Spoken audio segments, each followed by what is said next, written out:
Hey everybody, welcome to Dungeons & Dragons Monday Night Mayhem! Woo! Yeah! All right, oh boy, we're excited today, folks. Thank you very much for joining us. My name is Jeff from Super Geeked Up. This is your weekly edition of Monday Night Mayhem, where we play D&D and other cool role-playing games.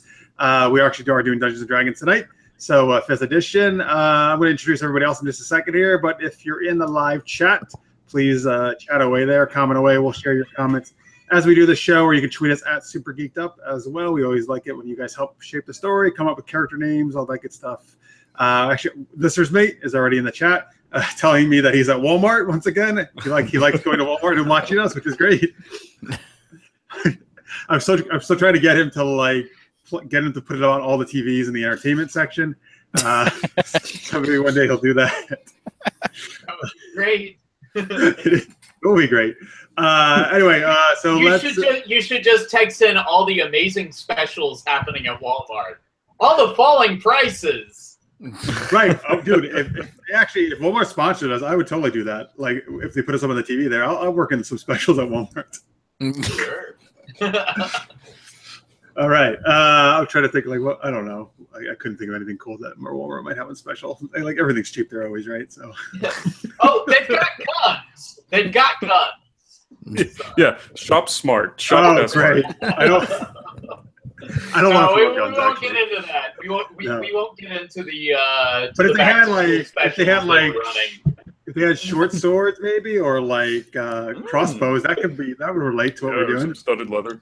Yeah. Sure. Pancake King says they got half-price donuts. Hey, that's a plus in my book. All right, sure. Thank you for joining us, Pancake King. That's good to know. I do like donuts a lot. Right. Or yeah, maybe they could have healing potions for sale. That'd be great too. A while back, Jones Soda Company did healing potions. Ooh, Really? Yeah, nice. they did a whole series. They had like a mana potion, healing potion. They had some other ones too. Were they all fruit flavored or soda? I don't know. flavored? I never got any of them, but I was a little tempted. Oh. They were healing flavored, Jeff. Oh, what is that? Its own flavor? Oh yeah, totally is. It feels good, man. Feels good. Good. Order that the next time you go into Starbucks. Can I have a healing flavored coffee, please? And they're gonna say, "Get out!" All right. All right. Anyway, folks. So if you go to supergeekedup.com, there's a Dungeons & Dragons page. You want to catch up on some of the stuff we've been doing, past synopses and all our character bios and other cool stuff, character sheets. We're going to do quick intros to the characters right now, and then our DM sum. This will catch you up on just what's been going on very recently. Pancake King in the live chat says, healing potions, 50 gold per pot. Do you have a VIP card with us? Does Walmart have a VIP card? Or maybe that's any place, he says. Okay. I would get a VIP card if it meant I could buy healing potions for sure. You know, if they're priced for 49 gold pieces, I'm there. Oh, all right. Needs to be slightly under the actual going rate. In case anyone was curious, I can't post a link to the. You can post chat. it to me, and then I'll post it though. This is a link to the article about the D&D flavored Jones sodas. You put it in the hangout here, and then I can. There we go. Nothing more delicious than an eye of the beholder. Illithid brain juice was one of them. Ooh. In the chat, Lister's Mate says, I feel like I'm at a live action RPG here in Walmart. That'd be awesome, actually, if a bunch of LARPers went into Walmart and they were all dressed up. That'd be fantastic. That would, yeah. Why not? You're going to be our first. So in the chat, folks, I just put that link. Sam sent that is to the different flavored soda if you'd like to check that out. All right, anyway, let's introduce our characters. All our characters do very much like drinking healing potions. I will say that it's a big hit with us. Anyway, I'll start. Actually, you know what? Let's start with Finn this time. I'll just switch it up. What? No, you go ahead. Oh, okay. Sorry, I was trying to be different. That's. Oh, please. No, you start, man. Oh my god! I just realized. Wait a minute. Okay, I just realized Marx is not here. So Nate, while I chat, can you do a screen share? Because usually Mark does it. I will attempt to. My camera for some reason isn't working. Hopefully my screen share will. Well, screen share should hopefully work. Yeah. So Mark, unfortunately, we usually have a fourth player, Mark's folks, but he actually joined the cult of the solar eclipse, so he will never be with us. Right. They won't let him go. Right. No. He had a total eclipse of the heart, and it's been broken. Yeah. No, don't say that. He's actually with his wife right now. Don't say that. What? With his boyfriend? Are you going to tell his wife? No, I said he's with his wife, and they're very happy. So don't say Oh! I thought you said with his boyfriend. Man, I got that wrong. Oh, Marx is going to love this show. Oh, yeah. Well, you know, it's an eclipse, and those kind of bring about strange behavior. So Lunatics. there you go. Anyway, actually, it does have to do with the eclipse, though, folks. Marx and his wife drove to where the totality band was. And now, for the last 3 hours, they've been stuck in bumper-to-bumper traffic trying to get home. So we probably will not be on tonight. The rest of us smartly just stayed in our houses. We're sent home. All right. Pancake Cake says, that solar whatever was so overhyped. I looked straight at it. I'm still not blind. Got $20 from it, though. If somebody dared do $20 to look straight at it, great. Hey, wait, did you look through maple syrup at the sun? Is that supposed to work? No. Why would you would like cover your eyes in maple syrup? You probably can't see anything. No, I was just thinking like through a maple syrup, like, you know, like viewer container. I don't know. But like I couldn't. They were all sold out of the official glasses, so I bought a maple syrup pair of glasses. That's right. I was thinking like Mrs. Butterworth's or something like that. You know, like the container. Not that Mrs. Butterworth is anything like real maple syrup. So I think you're looking through Mrs. Butterworth's two boobs. Is that what you're doing on the bottle? Well, you don't have to get sexual about it, Jack. No, because if you watched last week's episode, folks, Trip did not get sexual at all. No, no, not on the D&D. Right, Lady Blackbird though, very much. Lady Blackbird. Yeah, pretty much.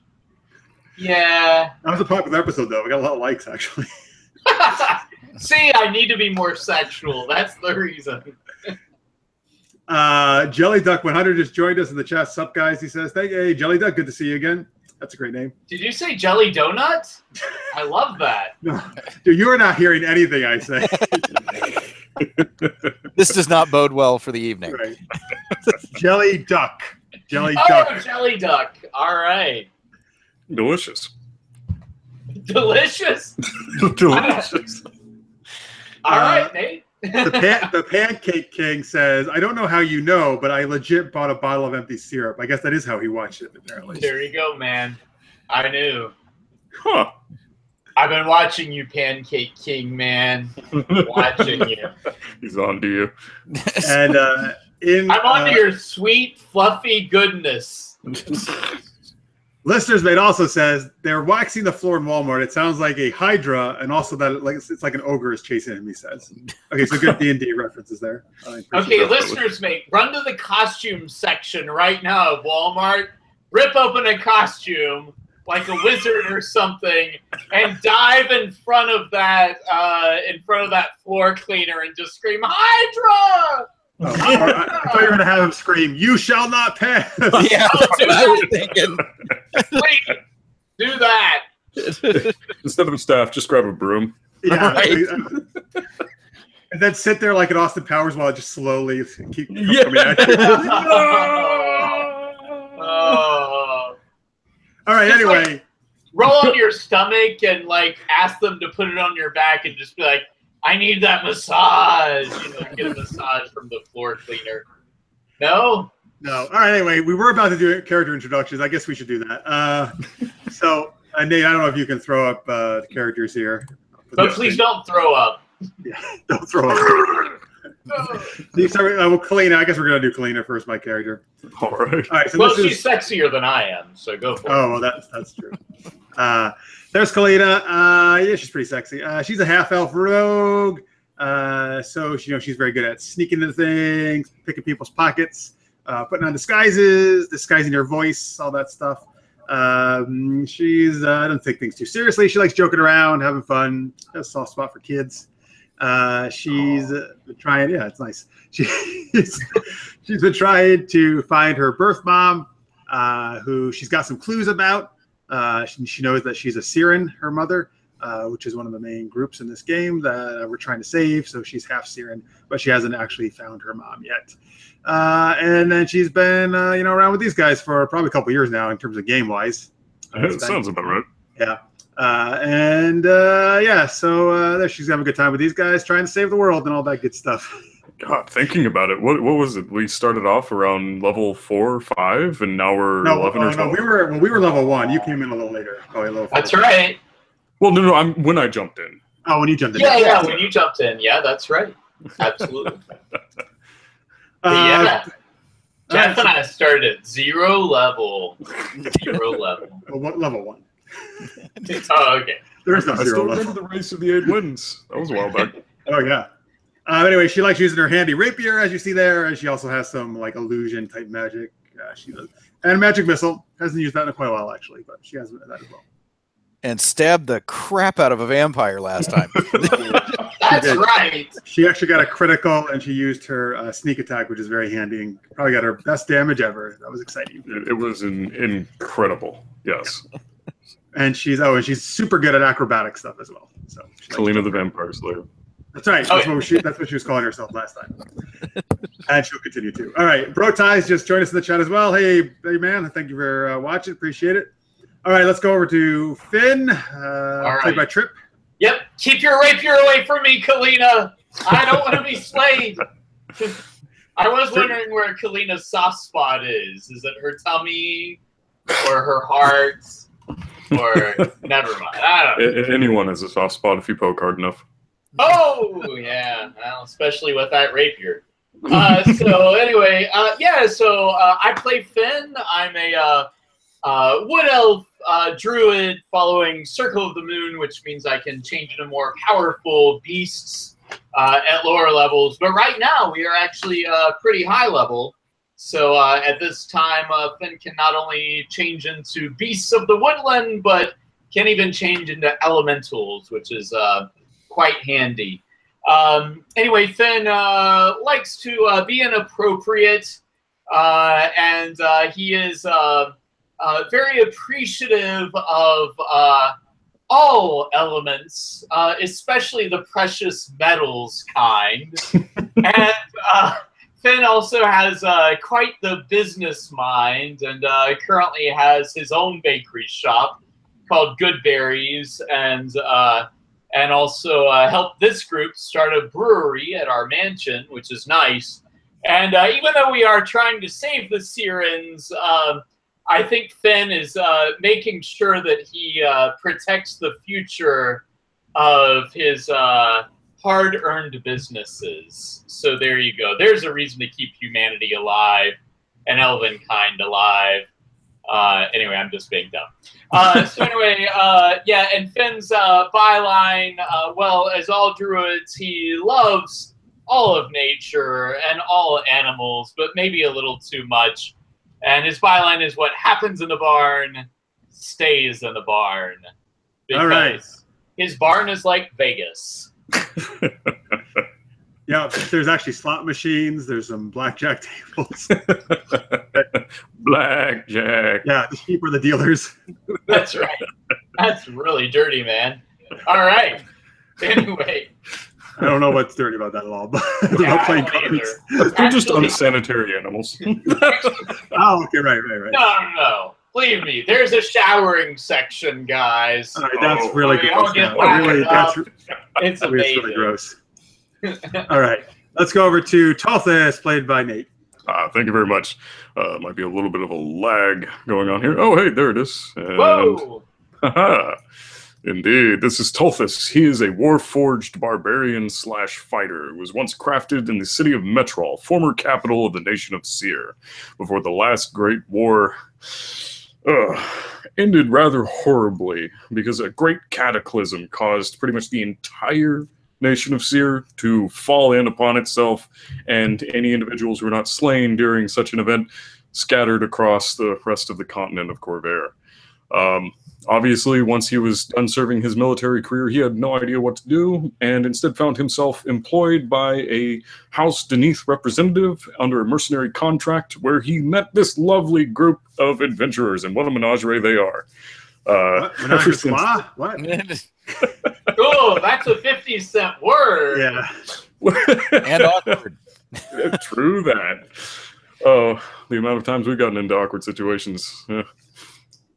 But I'm sorry, menagerie. Yes, that's a good word. Menagerie. Excuse me. He's learned to hone his rather brutal warlike skills, and obviously single them into a refined martial prowess, hence the levels in fighter. And ever since then, they have been seeking out ways to greater protect their soon-to-be empire once Kalyna earns her Empress title. Oh, I forgot about that. That's right. How about that? She's now focused on being a vampire slayer, so the Empress will have to wait. But... It'll just come later, yeah. And but one day he will have his own mercenary company called the Iron Hands. Sweet. So, folks, I just did. You're at the right-hand side of your screen. There, you're going to see some rolls happening. That's like the dice we're going to be rolling. The Roll20 site here is doing that for us.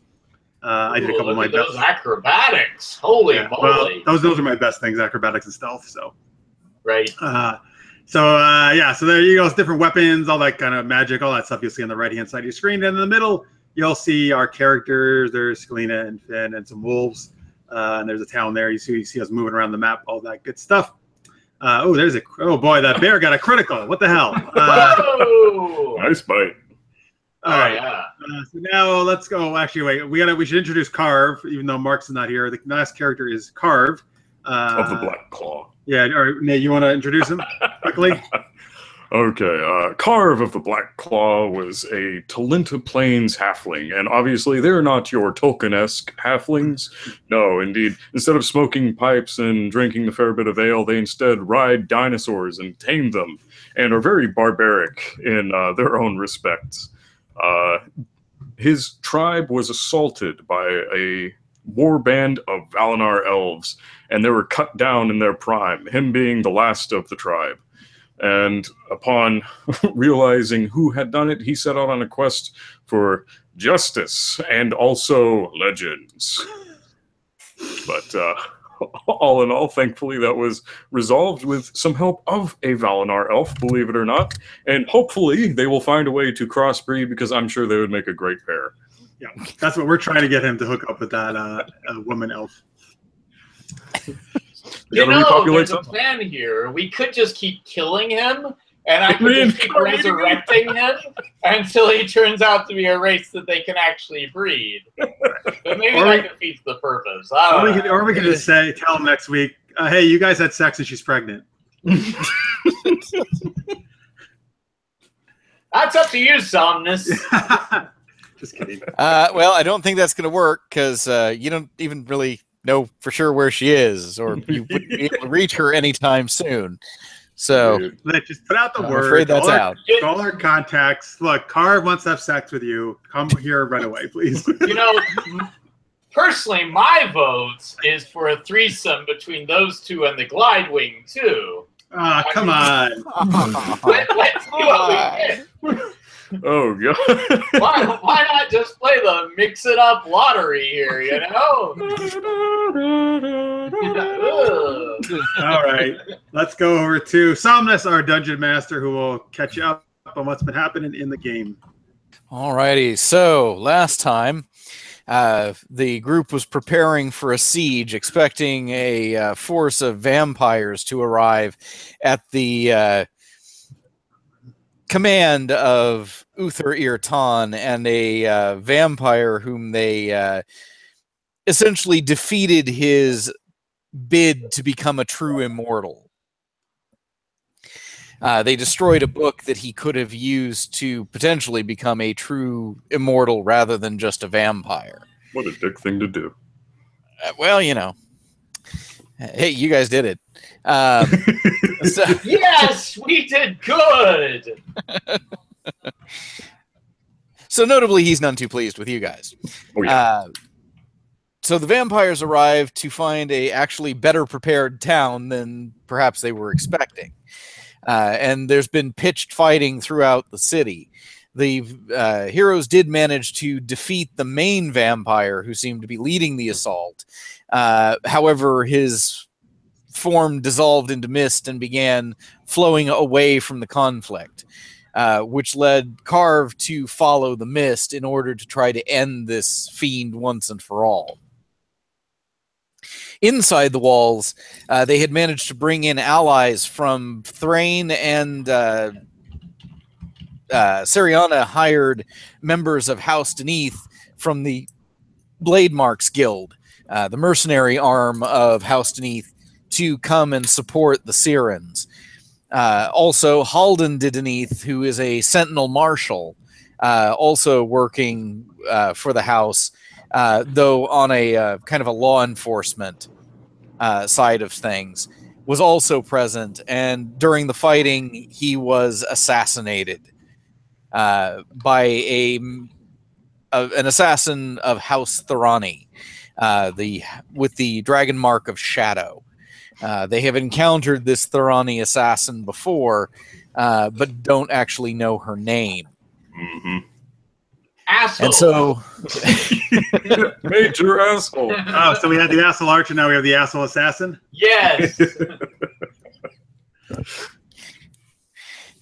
the assassin also put a pretty decent dent in Carve as well before he started flying off to follow the vampire. So when we stopped last, Halden had just been killed, and Finn had summoned wolves to try to track the assassin who keeps dropping into the shadows and disappearing, Right. to be able to strike at the party again from another angle. Yes. Yes. So, And here we are. So here we are. yeah. So where's Finn? I don't actually see Finn's. Kalyna is, Can you I put think, my representing token the out? party. Because my token always... I don't seem to be able to find my token. Yeah, I was representing everybody last time, so the other people. Oh, okay. And Gotcha. then we had summoned the wolves so that way they could basically go off their own direction and lead us to the Thorani assassin if they were able. Right. What Okay. what I wanted to try to do, are we just jumping in? Yeah. I I mean, assume. All right. Kalyna, Tulthus, let's try to stick together. Do one of you have that? One of you got shot by the assassin, right? Yes, and thankfully I can see up to a mile away and have dark vision with these goggles at night. Great. I know I got hit by her. Yeah. It wasn't too hard of a hit, but So, Somnus, I know you mentioned that the dire wolves would probably have to go in the area where the assassin was. But I would like for the wolves. I command the wolves. Wolves, sniff that tin man. See if you can pick up a scent from where the arrows sunk in. And then I want to yell out at them to, follow me to the area where I saw the assassin. That's actually pretty smart. If they're able to get a whiff of that poison, they might be able to track it through that, because I'm sure it's potent. That's what I'm hoping. I know that they have advantage on scent checks, but, Yeah. Okay. So Kalyna, by the way, will say, as you're saying that, we'll say a quick prayer over Halden's body, and then Yeah. you have to join them. yeah, and some of the blade marks carry his body inside the Green Maiden. right. And I say, don't cremate that body just in case I can bring him back. Well, he deserved How a long? award. What does it have to be? A day? And how long do you have? 24 hours? I have 10 days. 10 days? Okay, good. Well, we had already briefly discussed that, he may or may not would want to come back as some other form. Yeah. Yeah, So because that's a conversation for future us. Yeah. yeah. Alrighty. So, tracking the assassin. So they sniff the Warforged, and they definitely around where the bolt struck. They sniff at that, and then you're leading them over to the last point where you saw the assassin. Yes, that's right. Okay, so they sniff around there. Go ahead and make a perception check for them. Okay. And of course, they have advantage. So they do. So this is the first wolf and second wolf. Hopefully that went through. We'll see. Give him a chance to pop up. Oh, well, I don't know. So I guess the first two, it's doing double. So the first one would have been a 17. The second one sucked. So, you know. So I don't know. You know, it depends if you think the 17 actually picked up on it or not.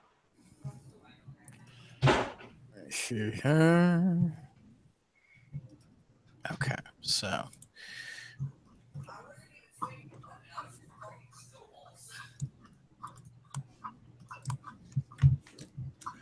Folks, again, if you're watching live, please chat away there in live chat or tweet us at Super Geeked Up. We always love hearing from you. Listeners made it said he had left Walmart, so I guess we'll probably see him again when he gets home. The wolves sniff around it, and they seem to be following a trail, but they eventually lose it. Curses. All right. Okay. Well, I mean, I think from what we've seen, Tulthus and Kalyna, we know that perhaps this assassin can pop in and out of different areas. Mm-hmm. So let's keep our eyes open. I could fly above the houses, but I'm also concerned that I could get shot down. Yeah, if we do remember, a major concern is the fact that she is able to traverse great distances through the use of shadow. Well, but there are limits to that. Yeah. Obviously, it's not, you know, all the end all, but still, it's pretty powerful. Right. So perhaps we should just hunt down additional vampires and keep our senses acute for this menace. I'm trying to use 50-cent words too, but they're only 25 cents. Anyway. All right. Well, Kalyna will say, "I want to get that assassin. We have to get vengeance for Holden. Excuse me." I agree. Yes, Kalyna, good try at a 50-cent word. You too got 25 cents. All right. Anyway, are there other vampires in the area? You're not seeing anywhere near where you are right now, although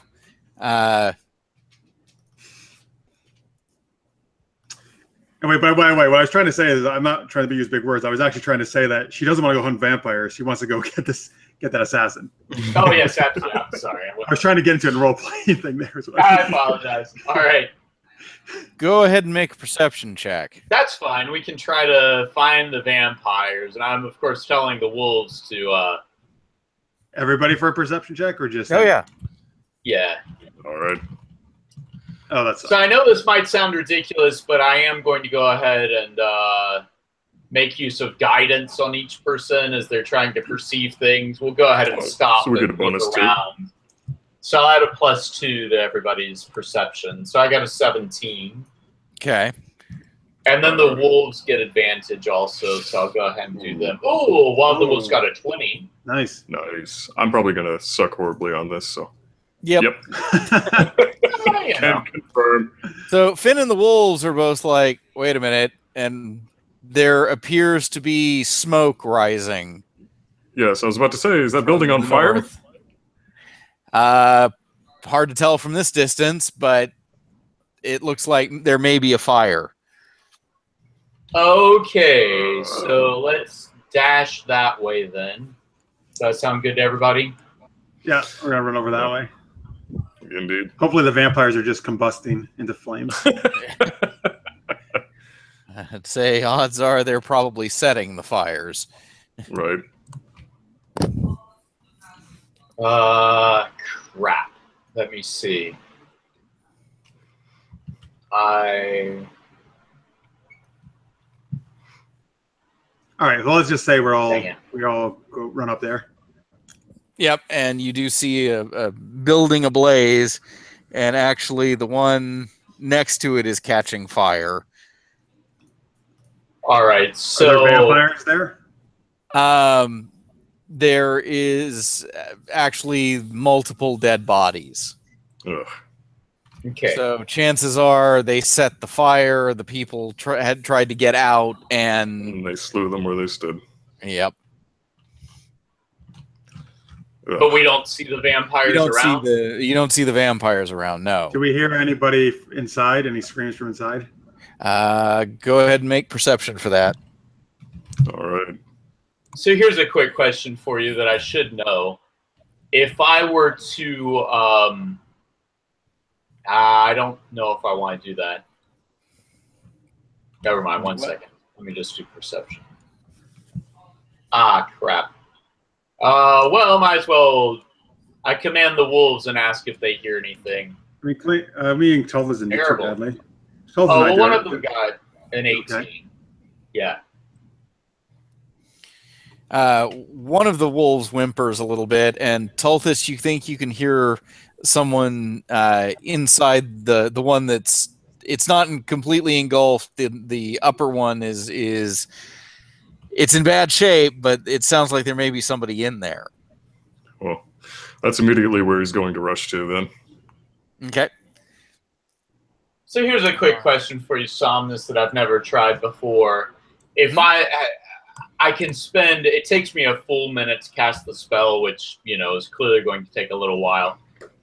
But I could conjure an elemental, a water elemental. I wouldn't be changing into it. This would be a conjuration, but it takes a full minute. And can a water elemental spray water at something, or is that its own body? No, that's its own body. Yeah. Do you have create water? Well, oh yes, I actually do have it memorized. Yeah. I was afraid that I didn't have it memorized, but yes, it is in red. Most excellent. So, let me see how long I can create. Well, what happens if the water elemental goes into flames? It gets burned. I mean, it'll Yeah, I don't probably want to quench the water. I mean, it'll probably put out the fire, but But at it the would die in the expense of its process. own body. Yeah. Okay. I mean, so in a weird way, Finn could actually pull that off through his being able to change into one. Because, and again, yeah, it'll hurt badly, but it wouldn't actually harm him. Right.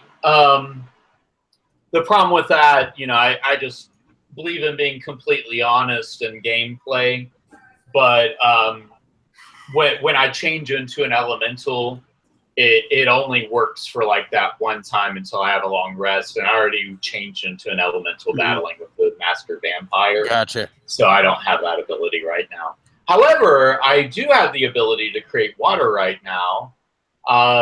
What it says is I can create a 30-foot cube that will fall as rain, extinguishing exposed flames in the area. So that's pretty good. Reasonable, you know. Definitely. Yeah, I mean, So- you could put out the fire on one complete house. All right. Is that an instantaneous spell? Yeah, it's one round, and it's a first level spell, so I have 4 of these, so I could potentially do it for both houses within 2 rounds. Yeah. I'll go ahead and do that. I mean, first the one that we hear whimpering from. Yeah. Yeah, which is the upper one, I believe. Yeah. Okay. So you drop a bunch of water on it, and it puts out the flames. Great. And it's steaming, but no longer on fire, which is definite plus. Yeah. Definitely. I'm gonna rush in there. I'm sure Tulthus is too. Oh, yeah, without a doubt. He is smashing through any debris or doors that may stand in his way. Yeah, Okay. I'll let him do the smashing, and I'll follow behind him. There's a woman huddled in the back of the house, with a blanket wrapped around her, trying to cover her face. to keep from the smoke and everything. And she like looks at you and that you're in the house. Are they gone? Well, she's looking at Tulthus, or is Kalyna there too? Looking at I'm there too. Okay. Well, he'll clearly state that we did not see them outside, but be best on your guard. We will escort you to safety. I'll add, don't worry, I am Kalyna the Vampire Slayer. I will protect you. And I'm looking out for the assassin, and I'm yelling out, make sure she doesn't have any fangs! So, yeah, as obviously he'll ask, is there anybody else still here? She says, no, there's just me. Okay. Well, Save the cats! Save the cats! Yep. Indeed, he'll be true to his word. And, well, Finn, what's your AC? Oh no. Oh yeah. No, I have a good AC, but you know, I mean, freaking assassin. My AC is 18. But I know assassins. I'm sure she's got assassin. A freaking. She gets advantage on the sneak attack because we didn't see her before. Well, I've got the wolves around me too. Do they have a chance to sniff her out, or not really? I mean, well, so basically at this point, because she'd already defeated, the perception checks. She's in the clear. Fair enough. Ouch. Yikes. That's not so, go ahead and make that con save for the poison, and then I got to roll the... At least the damage is low.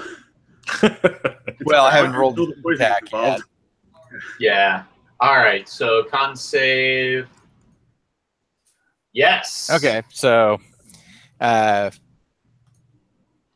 you take half the poison damage. All right, so... Oh, yeah, this is actually automatically a critical hit. Oh. Right, because of the assassin. Yep. So, let's see. What is that? On the first, when she gets a critical on the first sneak attack? When she attacks from surprise. If you attack from surprise, it's an automatic critical. So there's 4 more on the piercing damage, and then we need to go for the... This woman's real pain in the ass. Seriously. Yeah. And there's the damage from the sneak attack. So 12... should I do 12 or 13 for the 25? Half of... Roll round down. Okay, so 12 plus 4 plus 4 plus 22? Yep. Wow, 54. Mm-hmm. Oh, good. Yikes. Yeah. Could you put my token on the screen? I apologize that... Yeah, that's... And Tulthus, you want to throw yours on? Yes. Okay. So... Yep. Hey, there we all are. Minus 4 equals... What? Are we... All right, well, we want to... All right. I'm sure we're going to help this woman out of the house. Yep. Did that attack happen while we were still inside, though? Yes. And I'm assuming when we get out there, she's nowhere to be seen. Yeah, she was on this roof and leaps off into the shadows. Can we do some kind of perception again, or no? You can. Well, okay. You don't have line of sight to her.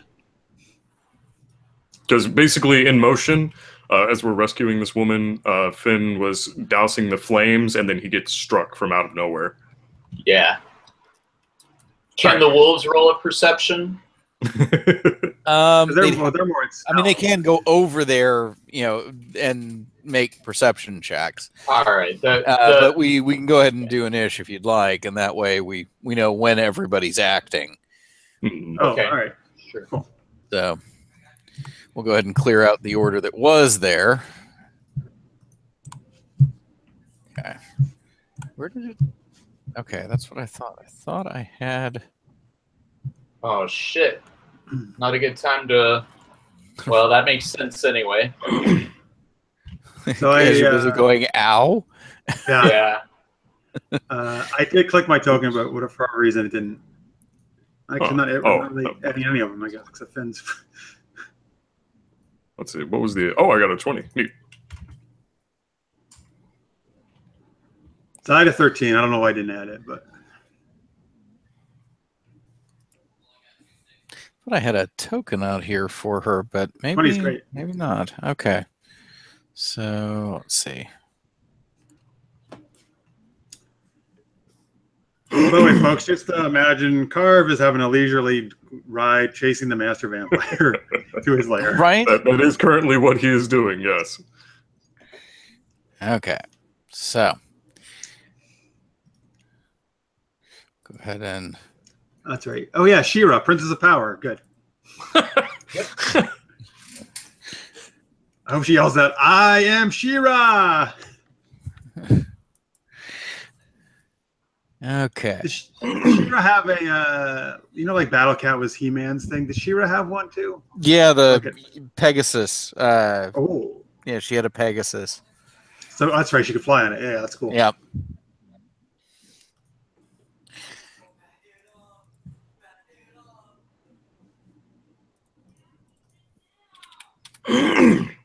So let's see here. And did your token not add your turn? Yeah, it didn't add it. Oh, if you can okay. add Well. Just... Okay. And you had 13.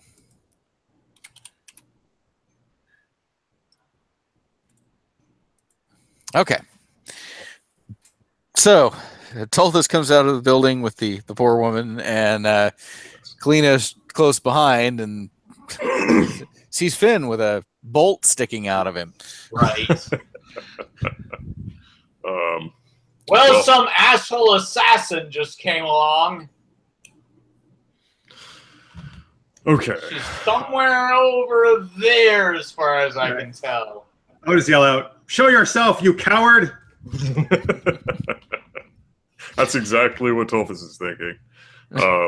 Halden deserved to die a warrior's death. He will go ahead and use as much of his immense stature as possible to basically shield this woman and carefully guide her over to the Green Maiden. Okay. As quickly as possible. Alrighty. So, however far I can get. Kalyna. All right, so I have no idea where She-Ra is, right? Nope, you don't know where She-Ra is.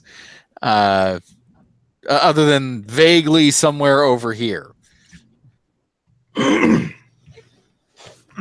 right. So I am going to cast a spell. When did we... Okay, I'm trying to think of... All right, so now that's very... Yeah, okay, I'm just trying to get my spells. We haven't rested or anything. All right, I'm going to cast... let's go Mirror Image. Okay. So I'll mention a bunch of 3 duplicates of myself, and then I can still move, though, right? Yeah. Oh, yeah. All right, I'm going to kind of go... I guess I'm going to go over here to see if I can try to... I'm trying to see if I can pick it or, figure out where she is. Okay. All right. You can go ahead and make a perception check. Oh, I can? Yeah. Oh, good. Yes, I would love to do that. Over there.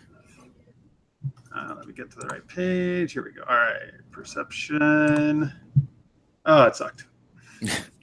You're like looking around. You don't see her anywhere. I'm too busy admiring my duplicates and how nice they look. Finn. All right. So... Or wait, no, sorry. It would have been She-Ra next. Turn. Yeah. Like, wait a minute. Yeah. I mean, I don't really want her to have a turn. Right. I'm sure.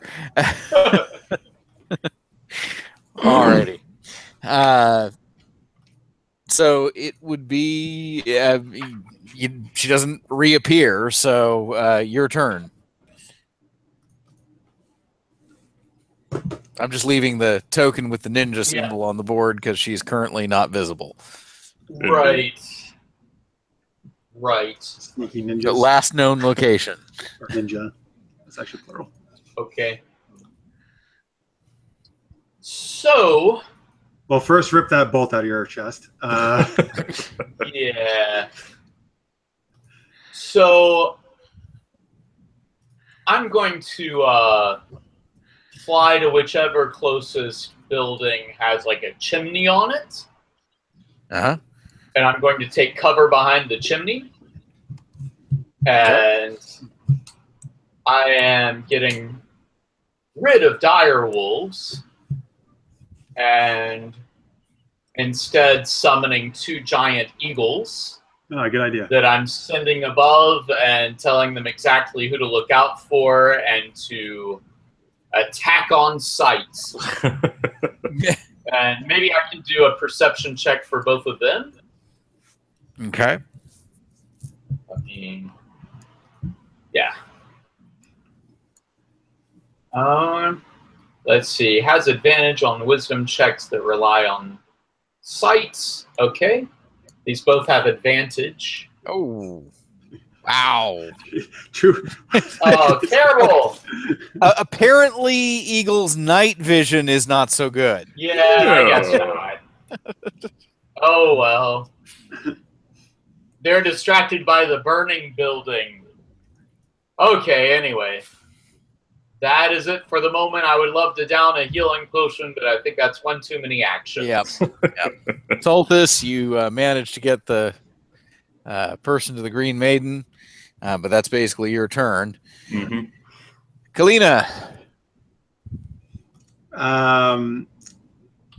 Okay, so the last we knew, she was up on a roof, right? Well, she was on the roof. She dropped off it because that's what she's been doing to break line of sight and to duck back into the shadows to hide. All right. Well, I basically want to kind of like look through the alleys between the houses. I basically want to kind of just try to look for her. This is another perception thing. Yeah, it'd be perception. All right. Well, that's better than it was, but I'm sure not good enough for her. Actually. Ooh.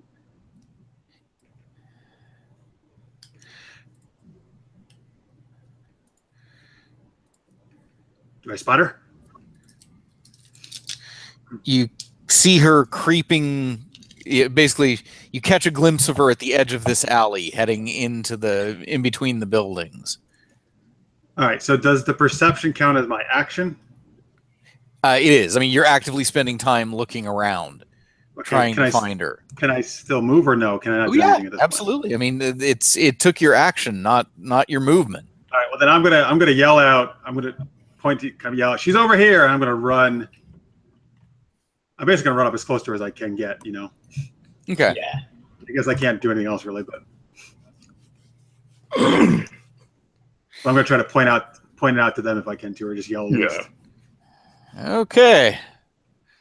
So it is her turn. Pew. All right. Yeah, come on. Try to hit all 4 of me.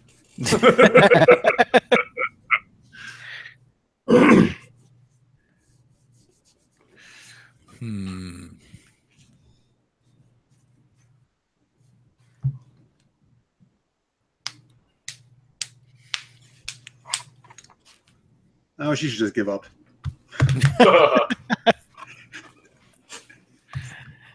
The hardest part was finding her.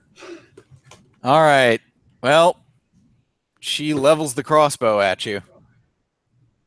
Hey, wait, isn't that a disadvantage because I'm so close to her? Well, it's representative of the town. Imagine that she's up on her.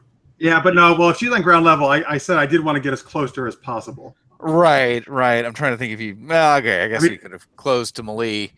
But she has the same dirty trick you do. Bum, bum, bum. What's that dirty trick? Bonus action. Disengage as a bonus action. Oh, yeah. She gets a step back. Yeah, oh, I thought that's really a thing you did with your tongue. Sorry. Well, you wouldn't know that. No. Hey, I have peepholes in the mansion. So she takes a shot with the crossbow. So I have to roll, it says, to see if I can make this one of my duplicates instead. Yep, so let's see. It says if I have 3 duplicates, I must roll a 6 or higher to change the attack. And just in case it does somehow manage to hit you, you can also use your reaction to uncanny dodge. I just roll a 1d20, right? Yeah. Come on. Yes. Okay. Yep. So one of your duplicates. Now it says my duplicate's AC is 10 plus, so it's 15. So I obviously hit them. 24 is more than enough to hit it. And then it's destroyed if it gets hit. So yeah. So the arrow goes straight through, your duplicate's forehead. All right. And then all 3 of me left will laugh in her face and stick my tongue out at her. And then she heads deeper and, again, ducking out of sight. This is the first time I've actually got to use this spell where somebody took a shot at me. That's cool. It worked. So she runs to duck out of sight, right? Oh, yeah. So clearly the Eagles saw the area. They've got amazing flying speed, too. They have 80 feet without even dashing. Nice. So, I'm going to say that they move whatever into the area. Yeah. Should they do perception checks? Probably just because I don't know what an eagle's night vision is like, but just to... So they have advantage, so 21 and 21. Yeah, do it. That should do it. Yeah. Okay, so they both see her. Yeah. They're both going to attack. So they make 2 attacks, one with beak and one with talons. So here's the first one. Oh, 1 critted for 8 damage. Oh, that's something. That's great. Crit's great. Yeah. And then the other one's attacking. Okay. 7, 13. I assume neither one of those hit? No. Yeah. Those don't hit. Okay. So... You can't quite get over there that easily. Yeah, I mean, no, I've got my winged boots. Well, right, but you still don't move as fast as the eagles do. Right, exactly. Anyway, I don't know the scale. My base movement is 35. I don't know if I would get within visual range. I'm thinking not. It would probably take you a second round to get there, just because, I mean, Kalyna's been moving that way for a little bit. So I'm going to say I get there then, and I'm going to go ahead and just down a potion of healing to have at least something to do. Okay. And to heal something. Tulthus. At this point, since there are no more innocents in the way, he decides to go ahead and enter justice mode. He will expend his regular 40 feet of movement, probably get past these couple of houses.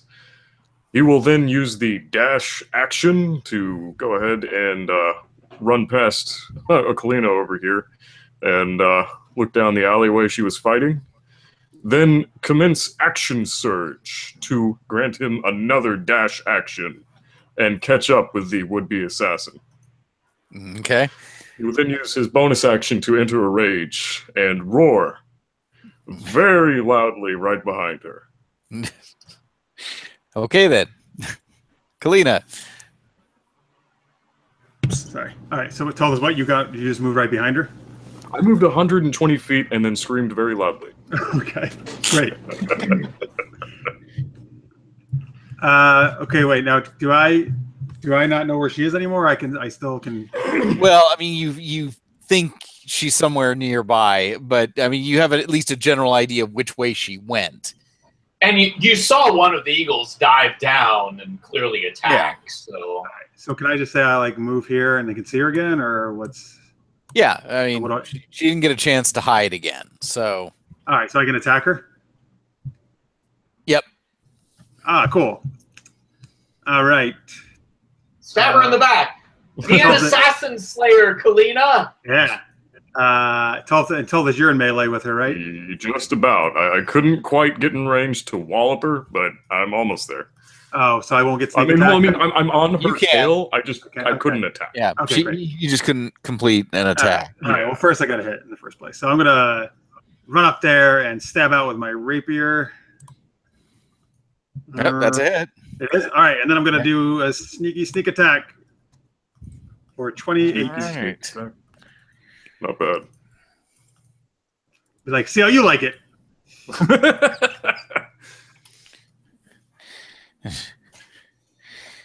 She takes the hit and hisses in pain and says, "Next time I'll take you first." Whoa! Yeah, well, that's where you made your mistake. She I yell out, "I want to see a kiss first." I'll yell back, okay, you can kiss Tulthus. She says, "There'll always be another time."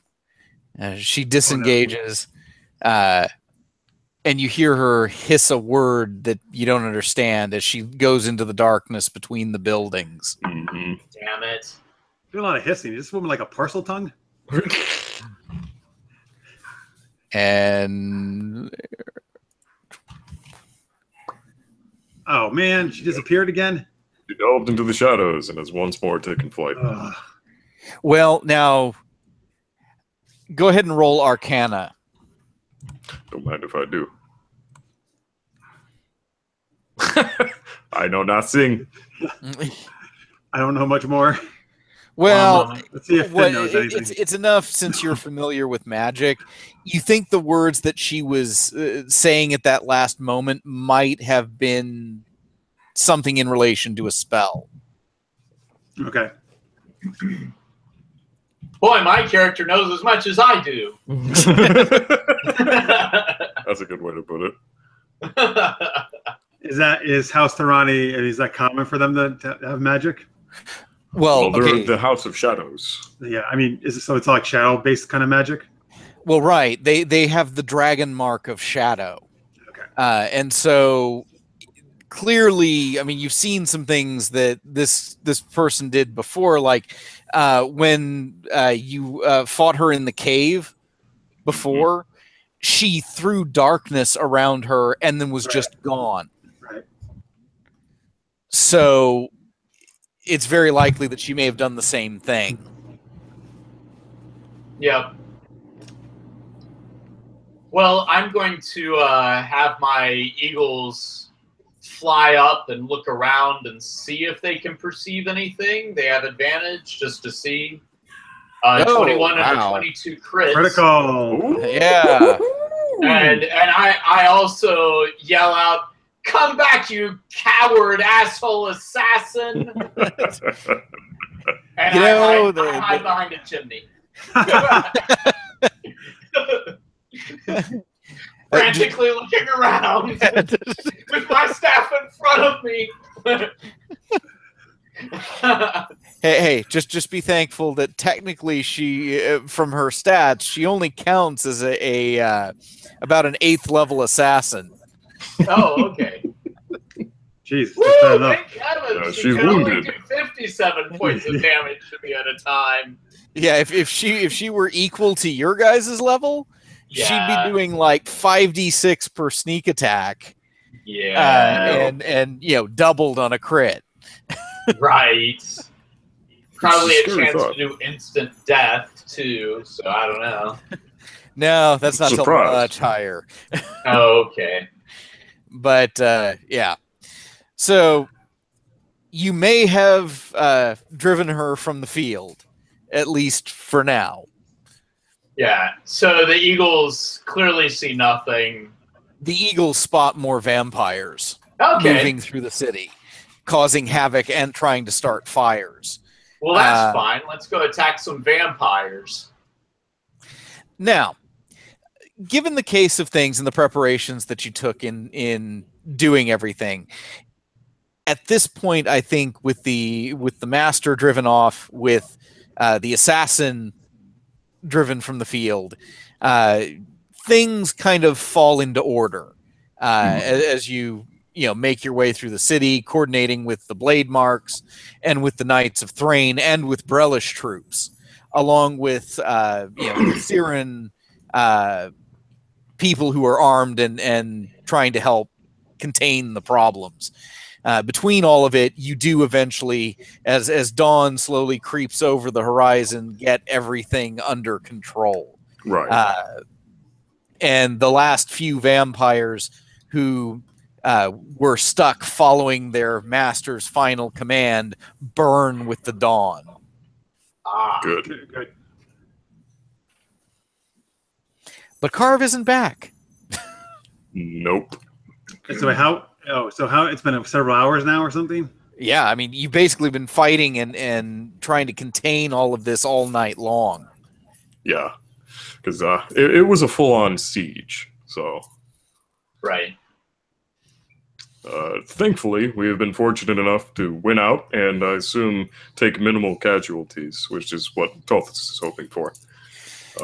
I mean, certainly there are casualties, fair number of casualties among Sirens. There's actually some fair losses among the Brelish troops. Indeed. A couple of the Knights of Thrain didn't make it. Some of the Blade Marks died in pitched battles. And of course, Halden is dead. Yeah. Did you put Halden in the Green Maiden, Tulthus? Well, he was taken there by his blade marks. Yeah, he was taken by members of the Blade Marks. Since they were taking some orders from him, right. because he's actually a member of House Denis, yeah, and a Sentinel Marshal. There. Yeah, he's up there. I guess. Well, I kind of want to go. I think I'm going to go to the Green Maiden to talk to them or see what they're going to do. Like, what's the right thing to do with his body and stuff? Or the Blade Mark captain says, of course, he'll be returned to Carlicton, to the seat of the house for burial. I take a moment to write a letter, and I don't tell him what it says, but I ask for the letter to be delivered with his body, and basically it's a letter just saying the great sacrifice that he gave tonight, and what a true hero he is in saving the people of New Seer. And I also put an offer in there that I will let it be up to the family, but if they would like me to do a resurrection ceremony on his body, that I would be more than happy to do that, but that I certainly can't guarantee that he will physically come back the same, but that his spirit and mind would still be of the same body. Yeah, and I will let that be up to them. To go ahead and, I guess, add to the memoriam. He would like to, Tulthus would like to inquire with whomever is basically keeping charge of the town as it currently stands, to create a commemorative plaque to bestow upon the Folding Fortress with the names of everyone who was taken, civilian and military. And that's very nice. Beneath it, quote, "So long as this tower stands, those who were lost will not be forgotten." Very nice. Excellent. Yeah. And I call upon all the, for everybody to get all the wounded together in the same area. And I use the healing staff, even amongst ourselves, because I think we've taken some pretty big blows. And everybody heals 16 points, so everybody give yourself 16. That's good. And you said there's a speaker post here now, right? Yes. There is Alvarian de Civis runs the speaker post for House Civis here. All right. Well, Kalyna will send a message for Cassandra, then letting her know what happened to Halden and telling her, like, how courageous he fought and all that. Yeah, and definitely want to thank the people of House Civis for implementing a speaker post here, because without that, there may have been many more fatalities. Yeah. Communication in Eberron is a really amazing thing. Yes. Thanks to House Civis. Absolutely. And she'll let Cassandra know that they're going to hunt that assassin down and get. Oh yeah. Anyone who has fallen from House Thorani and chooses to use their powers for the purposes of murder will obviously not sit well with Tulthus, so he might just kill them outright. Well, the problem is proving. Right. Exactly. Because you've never actually seen this woman's face. It won't be long.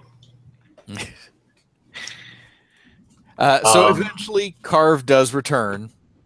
Okay, good. Battered and bloody, but he makes it. He basically lets you know that there were 3 more vampires waiting at the location where the master was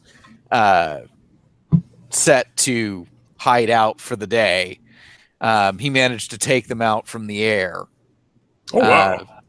But there was a little bit of a scuffle with one that he thought he dropped, and it wasn't actually down. Right. So he probably had to make do with killing those vampires and obviously falling back before things got too heavy. He said, but he said he did manage to stake the master. Oh, excellent! Oh yeah, Good, go Carve! Yeah. He said, and now I'm going to sleep. Oh, you deserve it. And as he's laying down to bed, I tuck him in and I say, "Did you look for treasure?" Honestly, I will ask his hair. Carve a Kalyna will shut the door to give them privacy. Well, real quick before parting possible ways, there is something that irks at Tothis' mind. Within the so-called Master's Lair, was there any memorabilia or paraphernalia of a heritage or possible nationality? Well, the Carve says no. I mean, it was just basically a hole dug into the ground. Okay, so no keepsakes. No, so I mean, if he had a lair somewhere, obviously they were traveling fast and light to get here. They didn't have it. It's clear that he didn't have a base of operations already here. He just basically had his minions dig a hole that would get him out of the sunlight for the day. And that's where he went to rest? Yes. Okay. So he had kind of made like a new little lair, even though it was probably diminutive in scale compared to his last one. Right. Now, I mean, it's possible that he had some sort of hideout in Greywall. It would make sense. Now the problem is, how would you find it? Right. Well, either way, he will commend him on a job done well. All right. So again, the Sirens are safe, battered but safe. Mm-hmm. But yeah, there are homes that are certainly destroyed, and certainly more loss of life. The graveyard grows a little larger outside the walls. Which is very unfortunate. Yes. But the commander of the Brellish forces definitely commends you for your actions, and actually thanks the Knights of Thrain for coming. Awesome. To assist. Sweet. Very good. That's and good. we will thank them for all their help as well. Yeah, and definitely. Hang on. Some of my notes have gone astray here. Oh, no. No. But the sign's done. So yeah, Nora It looks worse for wear, but she looks pleased. That's good. She says, we took at least 10 to 20 of those things in the streets, and they won't be getting up again. Great. Excellent. Excellent. Yeah. This is kind of a dismal thing to do, but we'll make things at least go fast. But with my shaping of the earth spell, I go ahead and dig every grave quickly myself. Gotcha. It's sad, but I can probably do it all within 30 minutes or an hour, probably. Okay. But, anyway.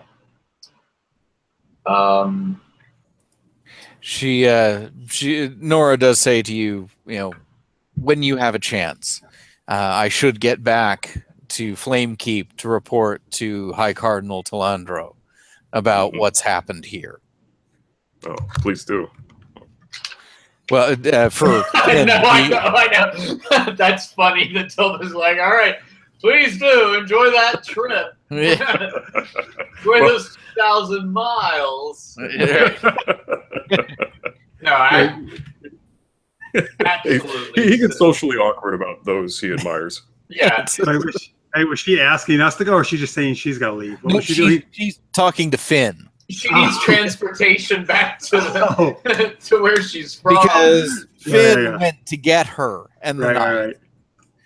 Yeah, bring her back. That's fine. I make sure she has the way to get back along with the troops. And And they of course carry their own dead back. Yeah. Yes. So sad. It is. True. Can we, I'm sorry, guys. Can we actually take a really quick break right here?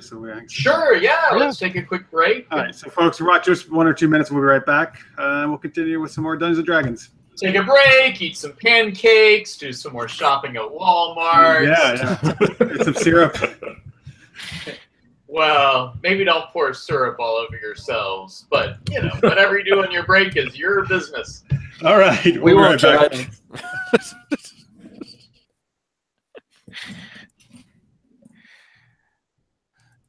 So I'm curious, for the folks who are still sitting here and maybe listening to me, how do you guys feel about Apocalypse World? Have you enjoyed watching the games that happen in that? I would hope so.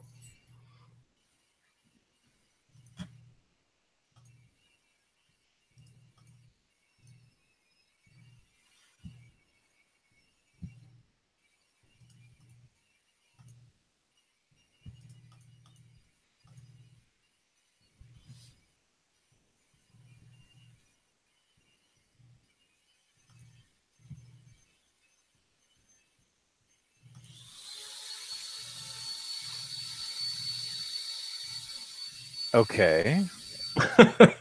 Are you hearing that? Just a little occasional sawing, apparently. Well, it's a blender. I don't know what my daughter is making. I bet it's yummy.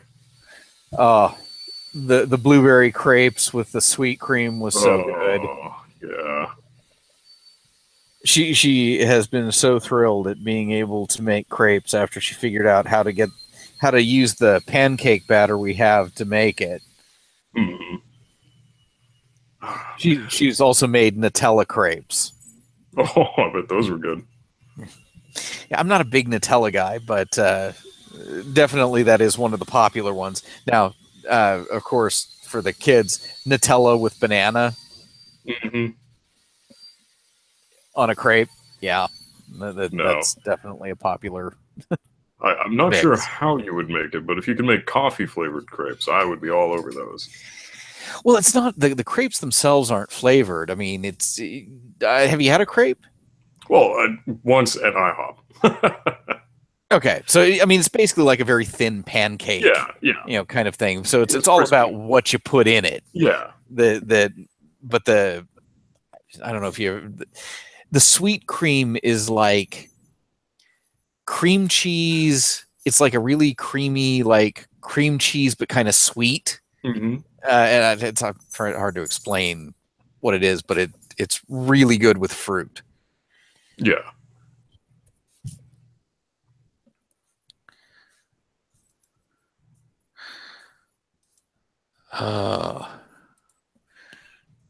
Yeah, I'm probably going to have to say.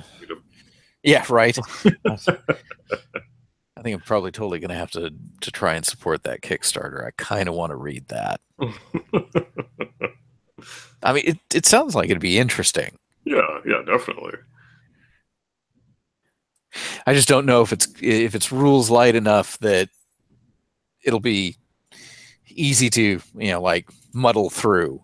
Right. Without much prep. Everyone wants to find out about the soulless.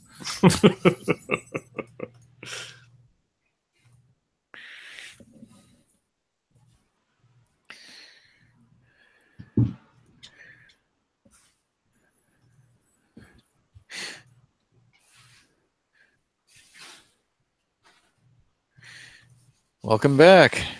Thanks. Ah, good. So none of the words of power are leaping out at you yet? No. A lot of them are, but it's just I'm trying to get my brain wrapped around what kind of character that I would actually want to be. So there's a pretty awesome range of variation. There's a massive range of variation, for sure. All right. Cool. All right, cool. So before we get back into it, folks, just real quick, if you're watching, I mentioned I'm going to be at Dragon Con, which is about a week and a half, almost 2 weeks, just under 2 weeks away, Labor Day weekend in Atlanta. So I'm going to be...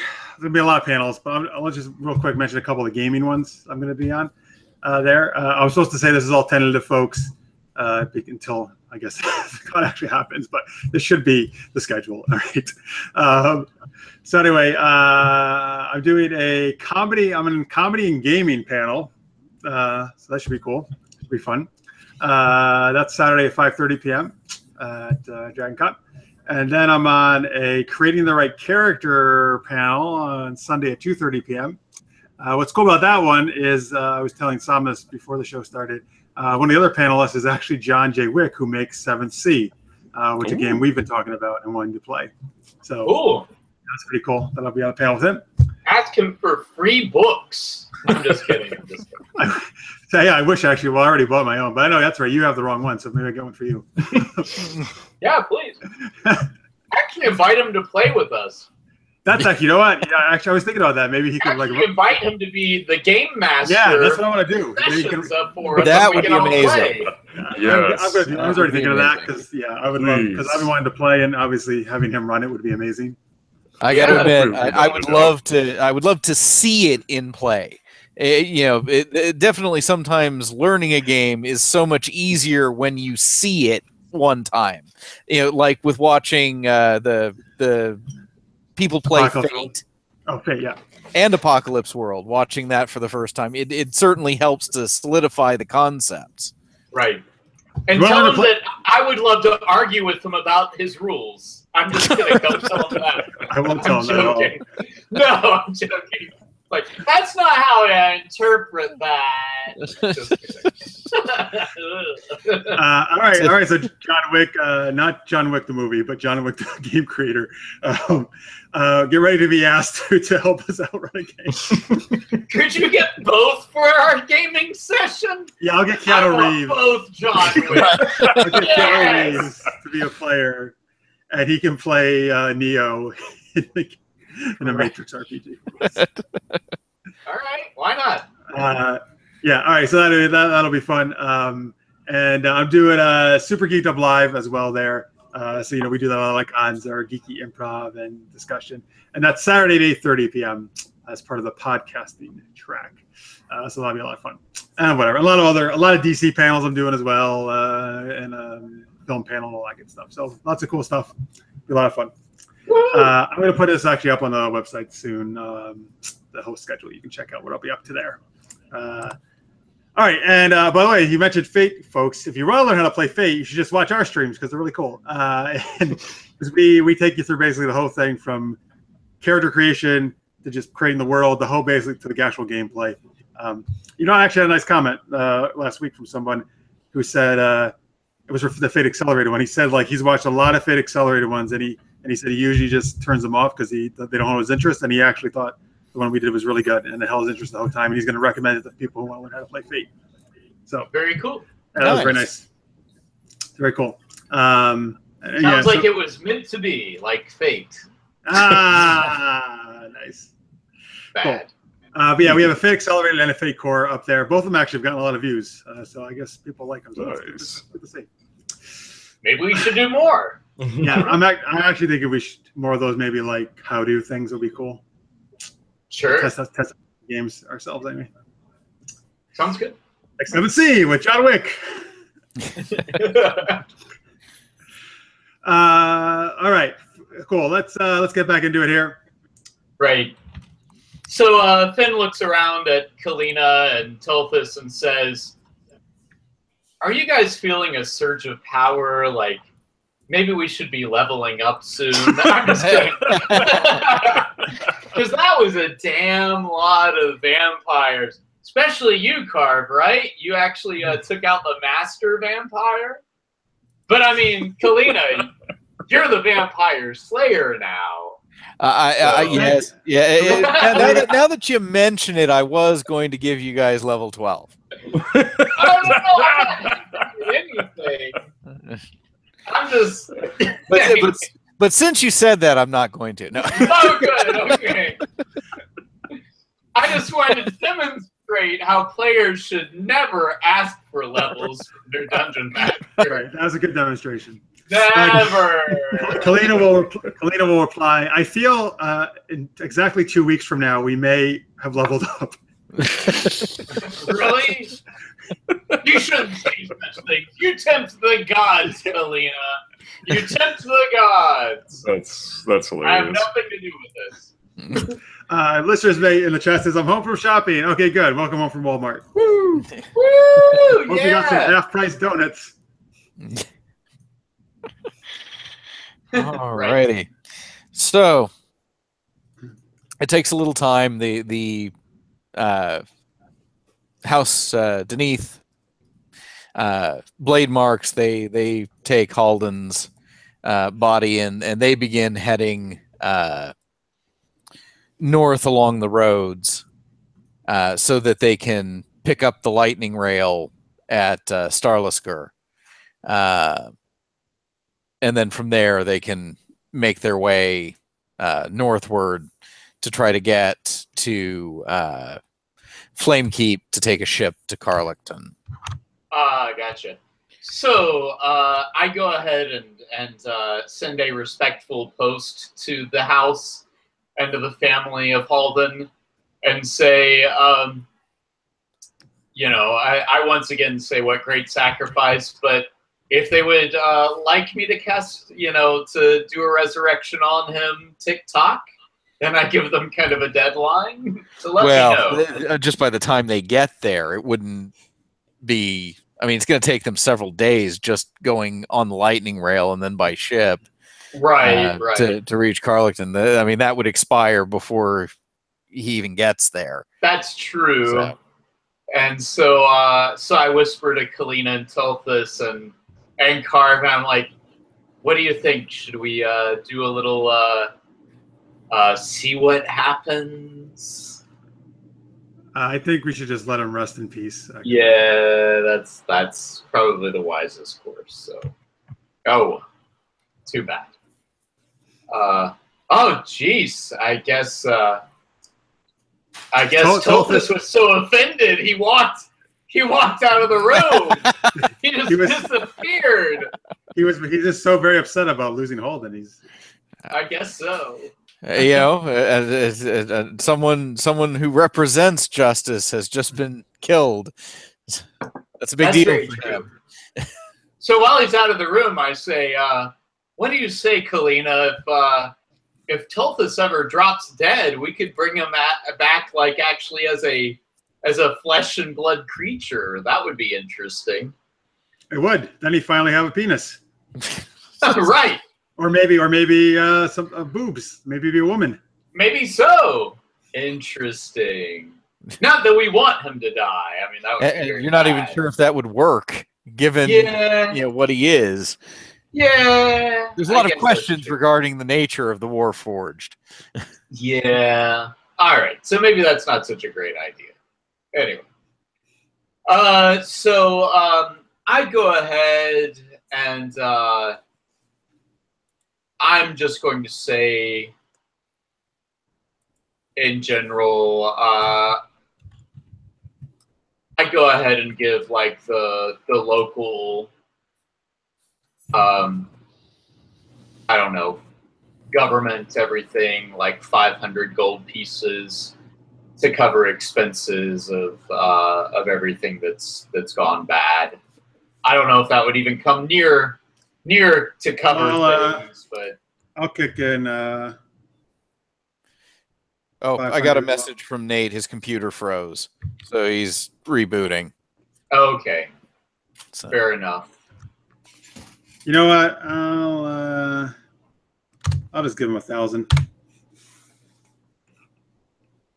All right. All right. So, yeah, I mean, certainly you can pitch in some funds, and who knows, Sariana might do the same. So right. Chris Halley just joined us in the chat. Says, "Hey guys, I'm here." All right, hey Chris, good to have you here. Hey Chris, we survived. Yeah, you missed a big fight with the assassin we had, but we survived. Right. Scared her off. And vampires and everything else. So, though not unscathed, some people took some pretty serious hits from that assassin. Oh yeah, definitely. What? Okay, took about half your hit points in one shot. Oh yeah. Yep. Oh yeah, we should probably rest, huh?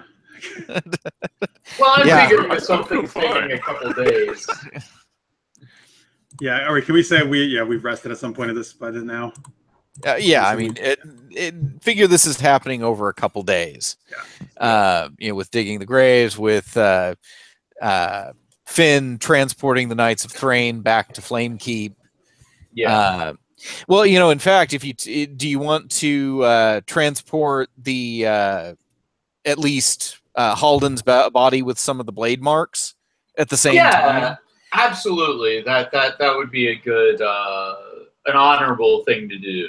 Because you've got a full minute to be able to do that. You can get them through, and that way it's a shorter trip to Korth. Absolutely. Or sorry, Carlington.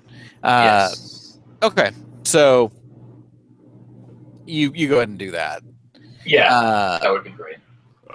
What you missed was Finn was discussing what would happen if you died and we brought Tulthus back, what he would become. Right, like resurrected his body, then you might be like a flesh and blood humanoid. But then Somnus was bringing up he's not sure about the mysteries of the Warforged, and if that would even work. If they don't have souls or spirits, then they can't necessarily be reincarnated. Yeah, these are technicalities. We don't want you to die. We definitely don't want you to die. He's going to try his damnedest not to, that's for sure. Yes. Someday there's going to be an Illithid. The Cthulhu-esque creatures of the night will come from the beyond and take him, yes. And at least make him twitch for an adventure. Like, please no place like home. Please no place like home. Gotcha. All right. Ooh. But definitely, throughout everything, no sign of Irtan. Right. Probably brooding over his family. I want to. Is there anybody here we can ask about if they've seen the widow? You can certainly ask around. But I mean, as you ask around town amid things, and they said nobody has seen her. The sad thing is, there are like 15 people that are like, "Oh yeah, that woman's a widow. Oh, she's a widow." It's like, oh no. Oh my god. Sorry. That's okay. Now, one person says that the last time that she left, there was actually a large group that went with her. A group of Sirens? Yeah. Do you know where they were going or what they were doing? I didn't ask. Yeah, it struck me as odd, but there was a sizable group going with her. Like, what? And by sizable, like 20, 50, more? More than 50, from what I could see. Wow. Interesting. And they weren't going discount shopping, right? Does he have any idea who these people may have been? Were they native Sirens that were taking refuge here? He said, well, yeah, I mean, they were all, I mean, some of them were, in fact, a lot of them were some of the younger Sirens. More impressionable. And a good few of the hotheads. Uh-oh, that doesn't bode well. Yes, Steve, do you remember that talk we had a while back? Sorry, Nate, you're coming through a little garbled, just so you know. Yeah, you're like you're going underwater. digital. If you can switch over to the roll screen though on Roll20, that would be great, so we can see the rolls. If you stay with us. All right, but you have no idea where she was heading at all. No, I mean, again, I didn't see any particular need to ask. How long ago was this? This was months ago. I mean, it just stood out that, you know, she left with this large group. And she hasn't been seen since, huh? No. At least not that I know of.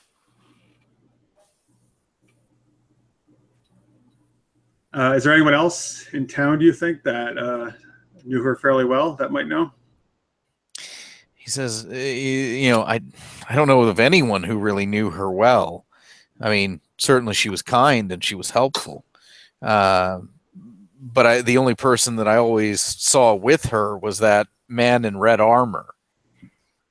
Did he go with her on this journey? Yes. Okay.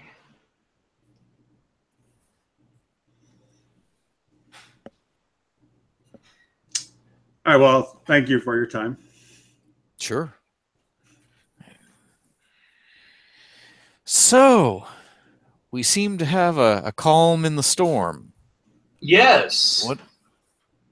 What would you all like to do? I mean... Well, I mean, if there's really a break in the main action, obviously Kalyna wants to go find her mother. I thought you might. Yes. Oh, now Tulthus, I think we can hear you. Ah, good.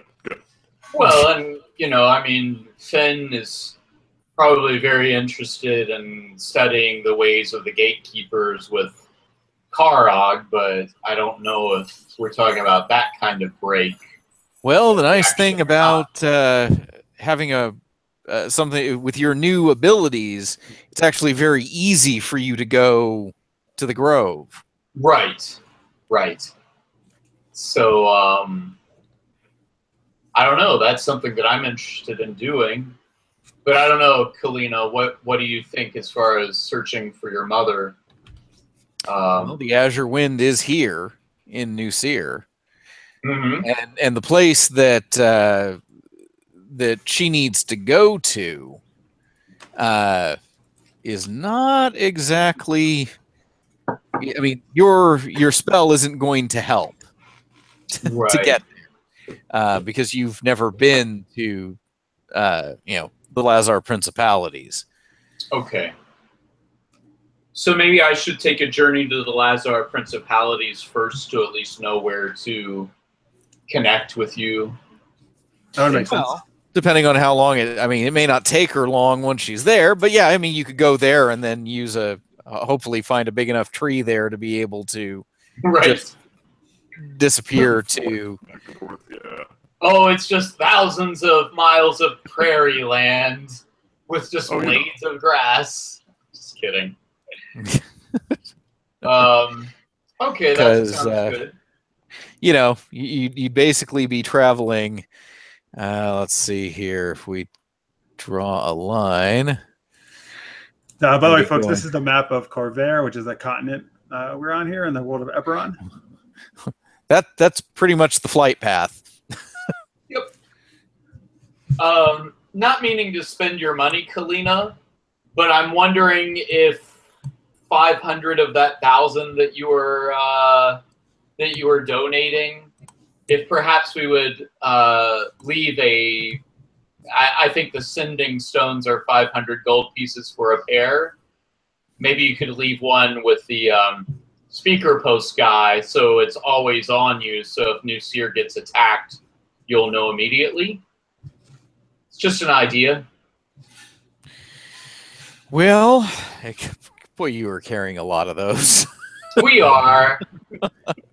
I mean, Not to mention, again, you'd probably have to get back to Sharn to be able to get Another set. another set, because you certainly can't get them in New Seer. Right. Oh, you know what? These New Seerans, they're fine. They've shown anybody around that if somebody comes and attacks them, they're going to get their butts kicked. There we go. Never mind. I feel there's a break in the action and they'll be fine. And then the dragons attacked. Oh, well.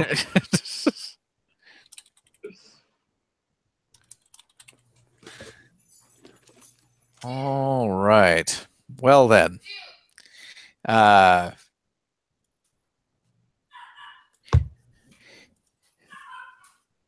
So, I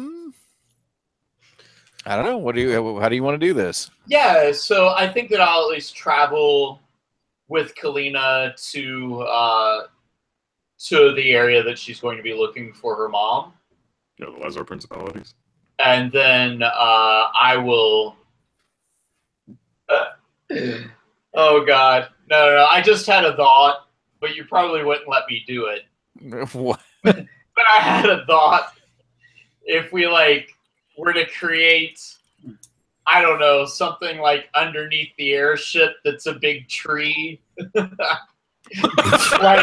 that we carry along a big tree with us, so I can just always show up on the ship. Okay, as ingenious as that sounds, and also hilarious it may be, I'm unsure of the mechanics, but that's great. Maybe a little impractical. I don't know.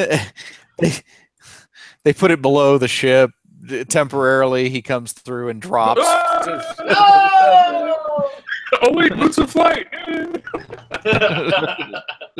Just the one day he forgets to put them on. Yeah. Oops! I forgot my boots. Right. Well, that was more of a joke. I wouldn't allow me to do that. A big cactus. What about a log? Is there any rule against a log? Has to be a living tree. I would think so. A living plant. Okay, that's fine. A big bush? No. All right, fine. All right, so I travel with Kalyna and Tulthus to the Leziar Principales, however you say it. Did you call them the lesbian principalities? Sure. Oh, that's a great place. Let's go there. The lesbian Principalities. Super sad when he finds out what they're actually called. So before, would I be able to inquire with House Beneath if they're willing to sponsor a new mercenary company being founded? There is the potential for that the house may be willing to start a new blade mark company. Would they be willing to adapt certain customs to it, as it is a very specific fighting force that is meant to work in tandem with other military organizations? I mean, that's something that would probably have to be discussed with the higher ups. Indeed. I guess most notably, he is willing to put down a deposit of 1,500 gold if they're interested. He says, typically the house takes in people, trains them, and assigns them to companies. So I mean, that's the standard way that things work. But I mean, the house is always looking to innovate, so it's kind of a thing of you could always stop by Sentinel Tower. Oh yeah, and kind of see about pitching the idea to one of the higher up members of the family. Indeed, he's extremely interested in doing this, namely potentially using them as either a garrison force or an absolute frontline force, and he would indeed want to teach every pupil or initiate that gains to become one. It's worth talking to the family about. Absolutely, and it will be discussed when more appropriate time is available. For now, we sail to the Lazar Principalities. All right.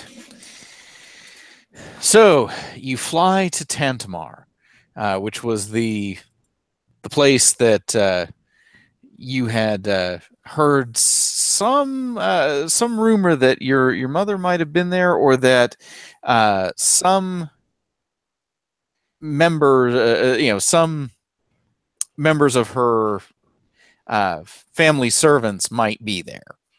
And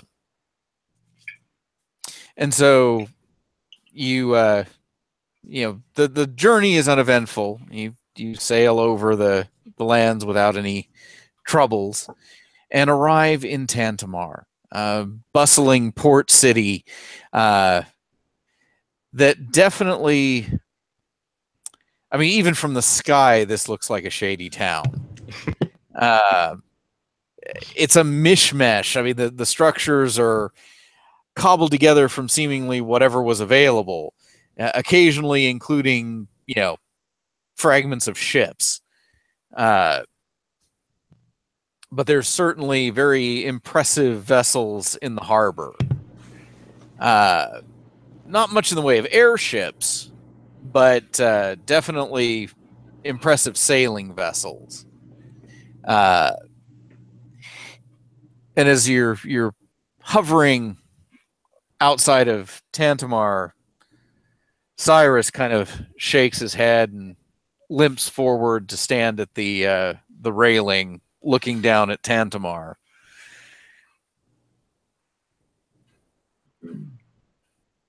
What are the rest of you doing? Seems like you have a story there, Cyrus. Yeah, I was going to say, Cyrus, do you have something on your mind? Says it's just been a long time since I've been here. I start rolling up a halfling weed joint for Cyrus and light it and hand it to him. When were you last here? Shortly after the day of mourning. I actually flew here with refugees that I had rescued from Lyrenton just before the mists from the day of mourning engulfed the edge of the city. At the time, it was under siege by Darguls. What, out of character, sir, what are they again? The Darguls, basically the goblinoids that rule Dargoon. Oh, okay.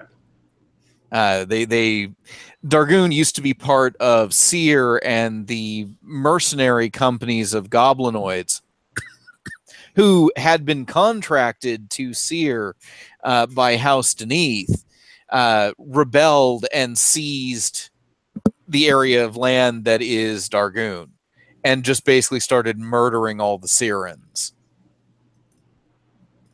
Not good.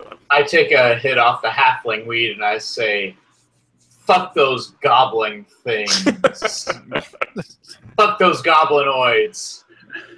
So I'll ask Cyrus, did you happen to transport anyone from House Uronim? He says, not that I know of. We did rescue a few more Sirens on the other side of the Mournland. They were on a lightning rail that was half stuck in the mists.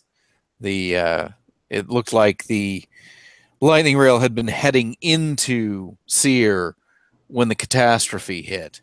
And so the engine of the lightning rail was in the mist while some of the cars were left exposed on the conductor stones.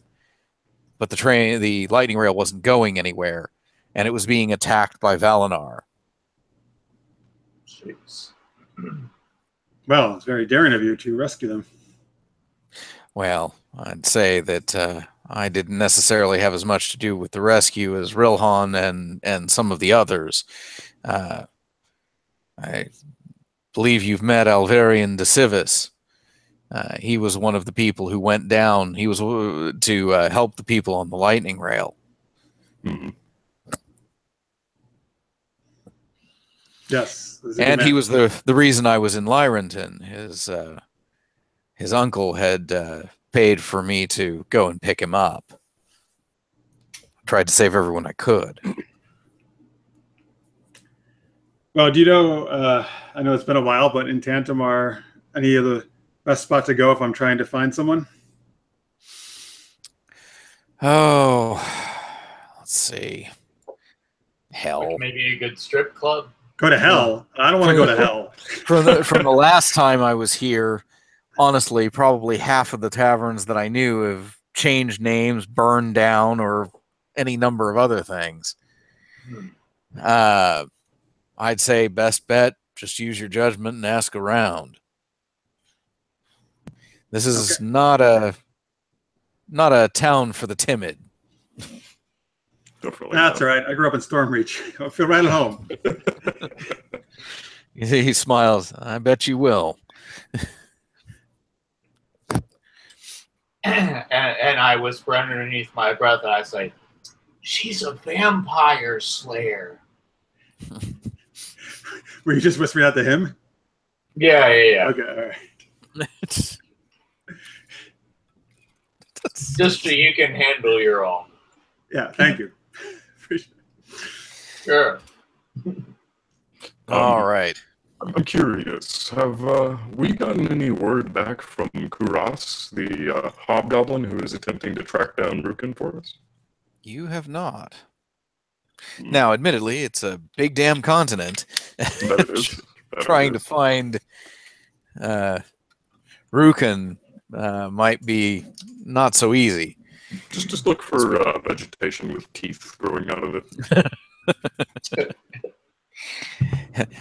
Well, just maybe except for one location that's the Forest of Flesh.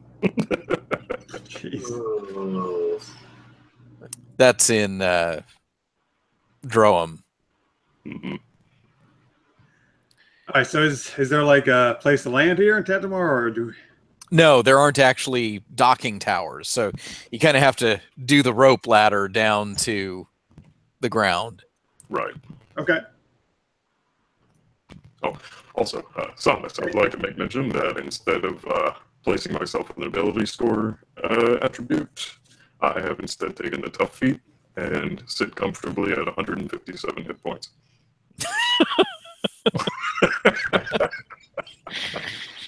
All right. Are you already doing your level up? I'm going to wait till next time. I see how it is. Then he's going to be like, okay, dragon next session. All right, let's see if you can take Kymethest after all.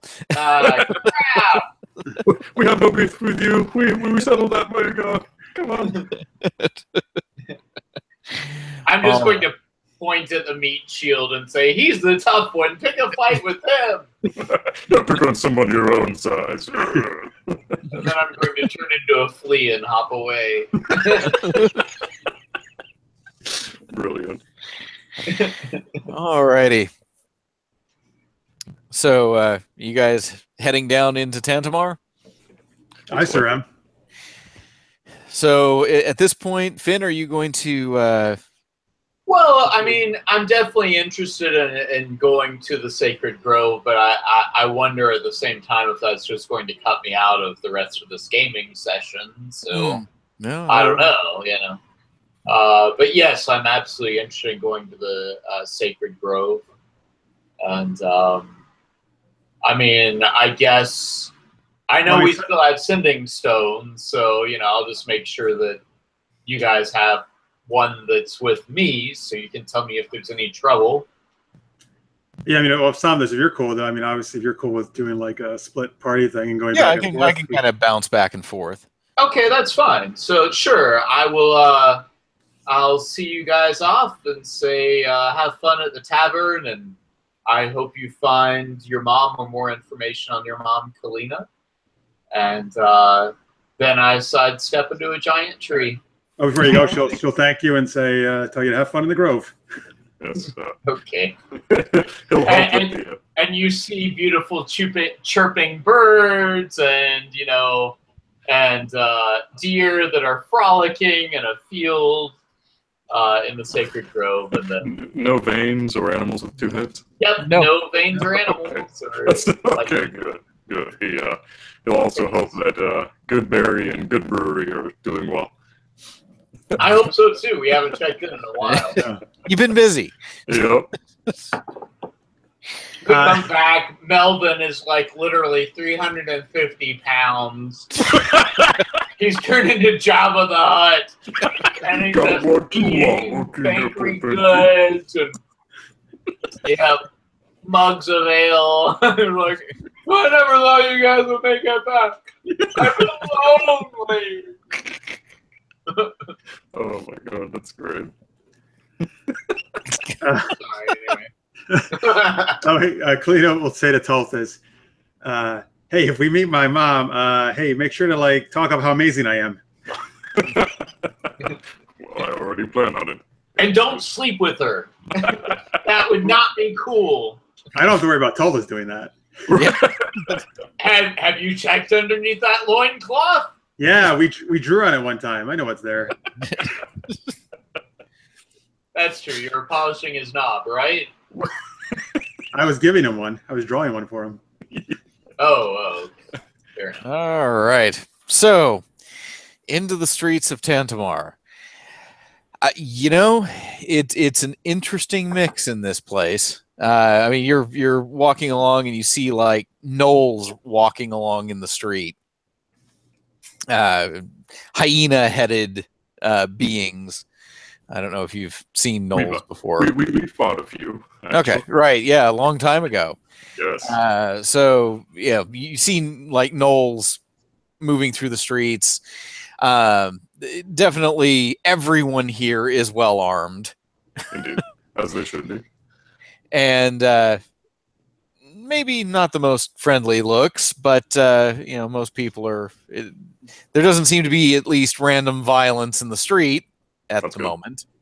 That's still very good. But it's during the day, so things probably get more exciting after people start drinking in the evening. So moving through the streets, what do you want to do? How do you want to start looking? I guess probably at a tavern would be a decent spot to start for information. Okay. Well, you found you looking around. You find a tavern, the Drowned Duck. Oh, great! Awesome name. Lovely. Yeah. And it looks like on the sign, it looks like a duck whose head is just planted in a mug. Nice. That's great. That's great. Yeah. So you head into the duck. Mhm. All right. It's looking around. There are at least a few people passed out at tables, but the bartender appears to be a dwarf who is cleaning mugs and giving orders to some of the servers to pass mugs along to some of the people who are conscious and still drinking. What do you want to do? We'll go up to the bar, order like ale for me and Tulthus, and I'll kind of give a nice, good tip to the bartender, and ask him if he knows anything about any refugees from House Eronum being in this area. House Eronum? Doesn't sound familiar to me. You're talking about nobles. Nobles avoid this place like it was infested with plague. What? Oh, well, I quite like it actually, but it was a Siren house. Used to be, so they're not really nobles anymore, and they kind of got scattered. Oh, I see. That makes more sense. I was going to say, I can't think of the last time I heard of a noble coming anywhere near Tantamar. Eronum doesn't sound familiar, but then again, they may not have been bothering to use their name or title. Right.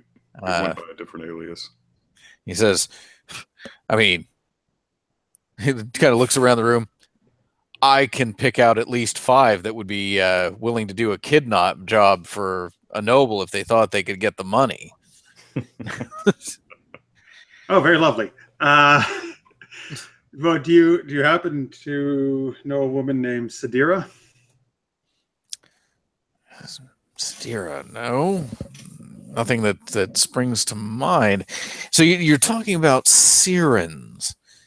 Do you know when this person might have been here? Well, okay, so I gotta go to that character for a second. I was reviewing all my notes because it's been a while since we did this part of the story.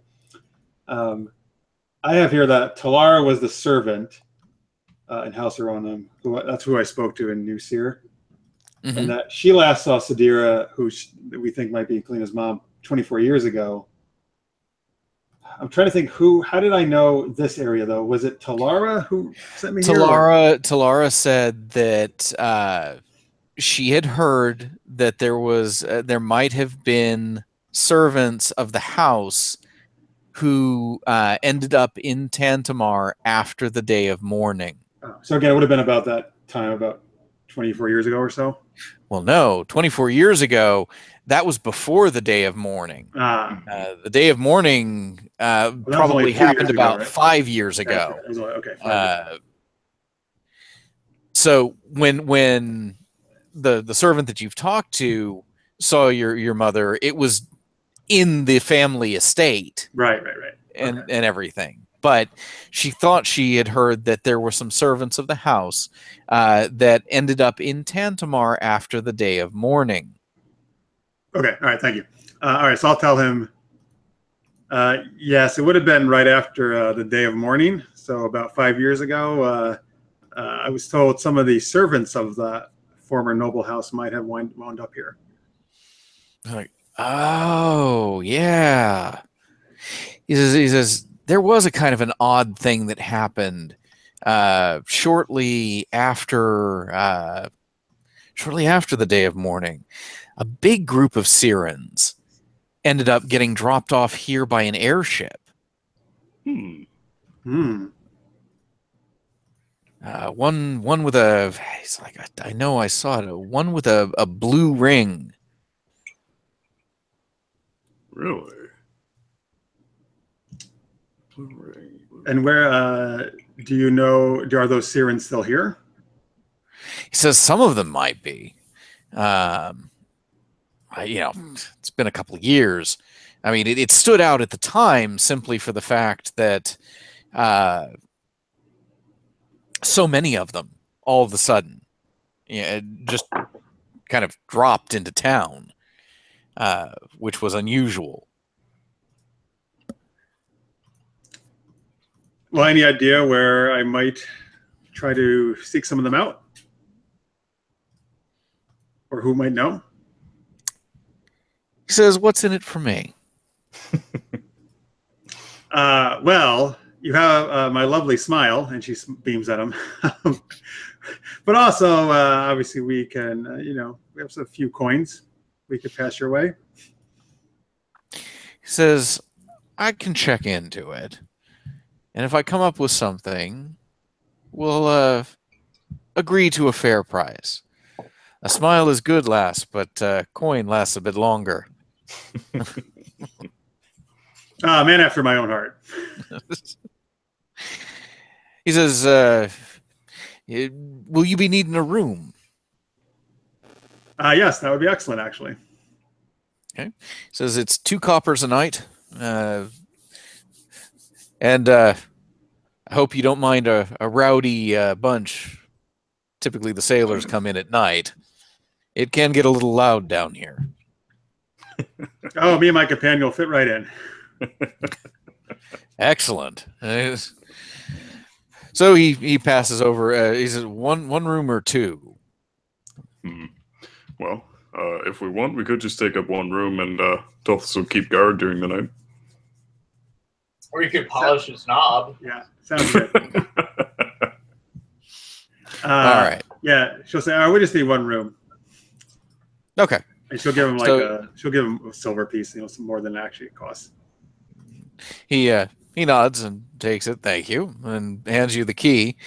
And now we're gonna leap over real quick to the Grove. Good. I gotta go to the bathroom. I'll be right back. So yeah, definitely go with them. Okay. No problem. I'm So just you thinking arrive- you guys are so wealthy, and you're like, we'll just do 1 room. How did you think we got so rich? Oh, that's true. So you arrive in the Grove. Yes. And Karag is there. It looks like he's actually tending to a wounded deer. I gotcha. All right, so I step up and say, Karag, I could use a rest. We've just come out of a battle battling vampires and some crazy assassin. And but anyway, I did come back because I wanted to take you up on the offer of learning the ways of the gatekeepers. What's your friend's name here, though? Oh, no name. Okay. Just tend this one up, get this dough up and moving again, and a few whispered words and a surge of power, and the dough is in fine shape again. Of course, that's great. He says, "I had to put down a displacer beast." Ooh, yeah, those are nasty. Yeah, have you had a problem with those as of late? He says, I'm figuring it's just lingering corruption from the leaking seal that may have drawn it here. Of course. Makes Well, sense. I'm sorry to hear that, but I'm glad that you're here to watch over things for sure. How can I be of greater service to the gatekeepers? He says there are things that we will teach you, that ways to better defend yourself against the aberrations, the creatures of Zoriat. There are also techniques that we train in to better be able to defend nature and to harm these creatures. Well, I would of course appreciate all that knowledge, and I would do whatever I can to use it to for the greater good of nature and all good living things. He says, of course, one of our greatest duties is protection of the great seals. Absolutely. If you could teach me about them, I would love to maybe have some dandelion wine here this evening, and you can tell me all about them. The great seals were put in place by the original gatekeepers, the ones who trained to face them and faced them alongside the ancient Dakani. Now, there are some who say that it wasn't just the gatekeepers who aided in creating the seals, that the Dashur of the Dakani Empire assisted, but I don't think that's the case. From what I have looked at of the seals, especially the one here, there are no markings that are hobgoblin in origin. It is all orc traditions. All right. So first of all, and are all the seals that you're aware of, are they all the old orc, the ancient orc tradition? Those that I know of, yes. Do you speak orc? I do not. So that would probably be useful for me to learn.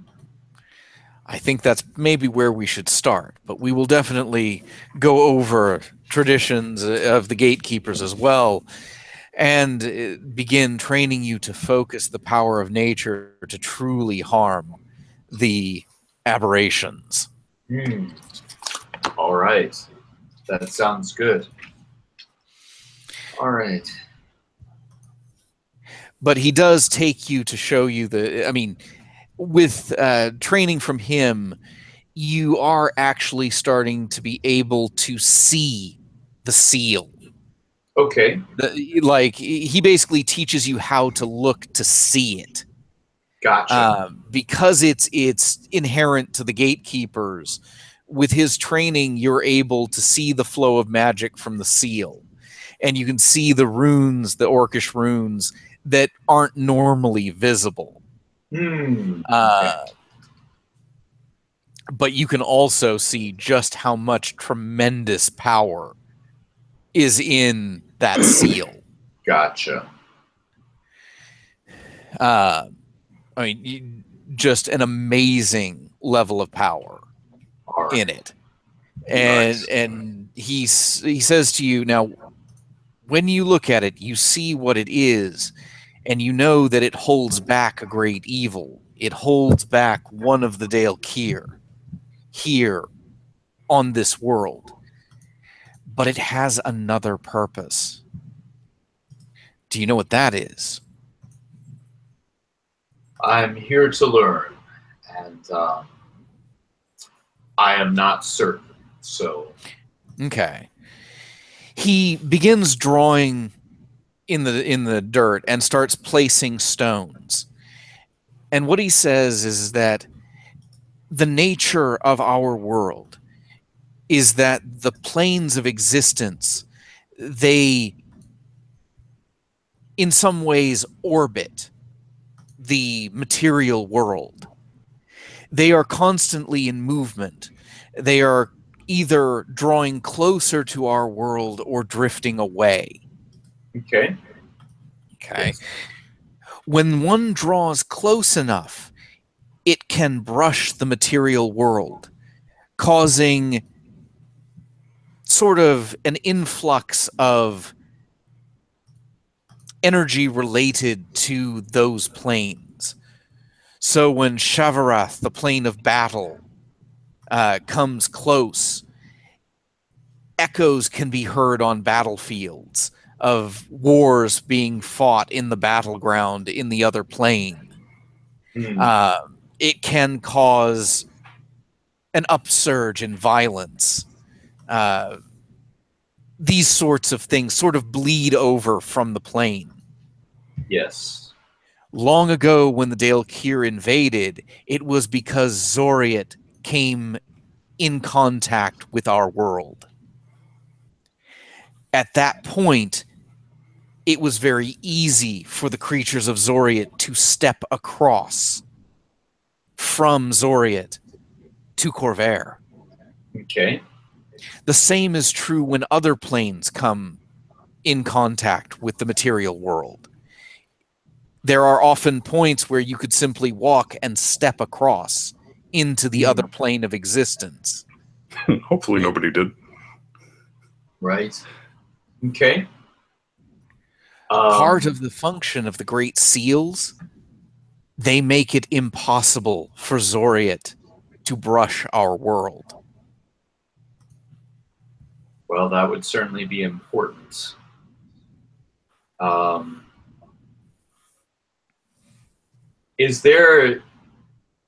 What is the greatest danger to the seals? He looks at the seal somewhat weary, and he says, time. He says, time is eating away at the seals. But it's not just time, it is forgetfulness. We of the gatekeepers, we keep the tradition alive, but we are not as numerous as we once were. The threat of the Daelkyr has become almost a legend, to where people don't necessarily believe that they are the threat that they truly are. And so, as our numbers dwindle, it becomes harder to maintain the seals. Gotcha. What would you think of...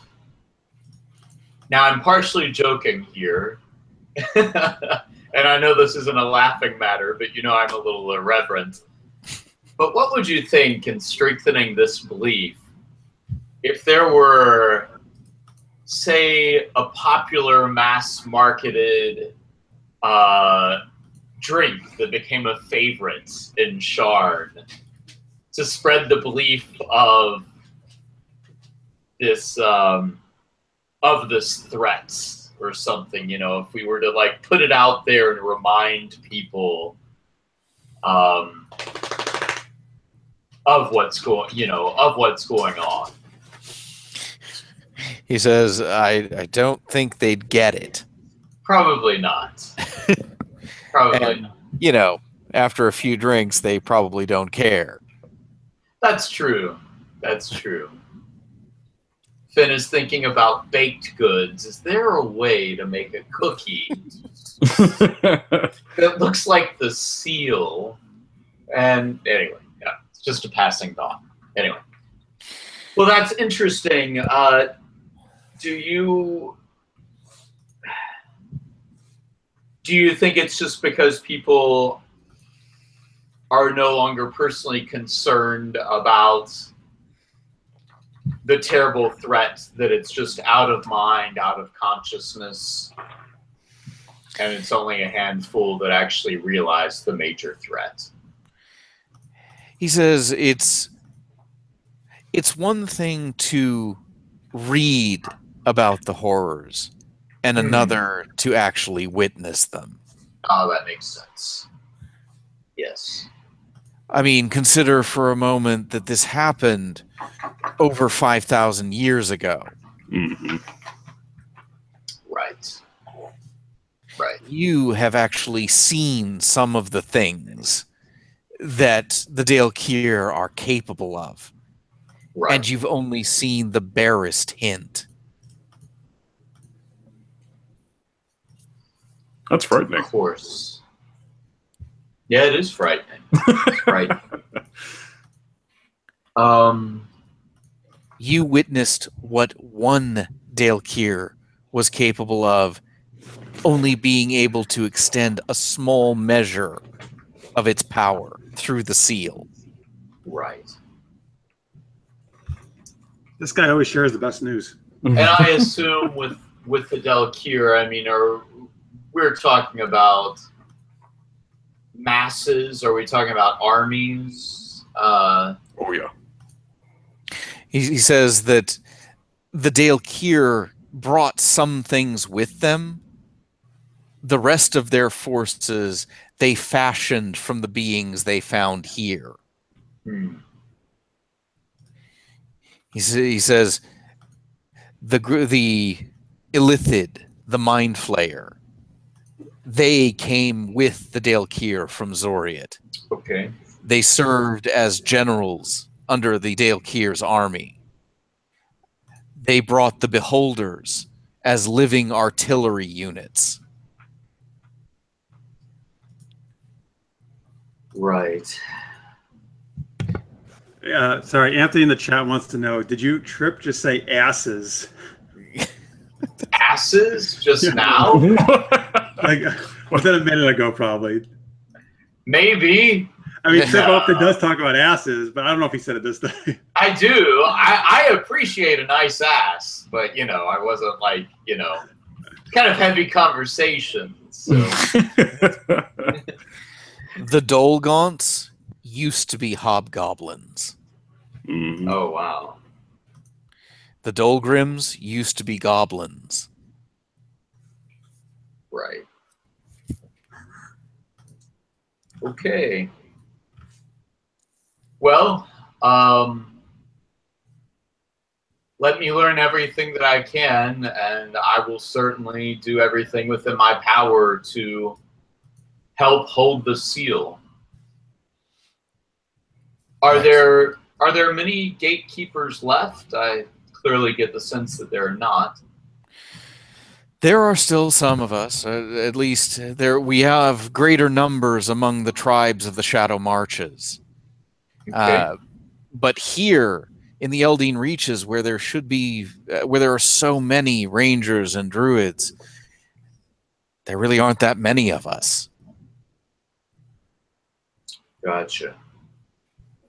The Wardens of the Wood are good people, but they don't understand the full extent of things and what we do. Right. All right, gonna hop back over to Cool. Tantamar. By the way, I told Anthony, you probably said solar glasses because let's pretend there was an eclipse in the game as well. There you go. That's hard to do. There's 12 moons. Oh, well, maybe all 12 are in alignment at this one special time. Oh, you know something screwed up is happening if that happens. Oh, boy, that's the end of the world. That right there, that's the end of the world. Uh-oh. 12 moons in alignment. No. All right. No. Just the title Havoc would be enough. Right.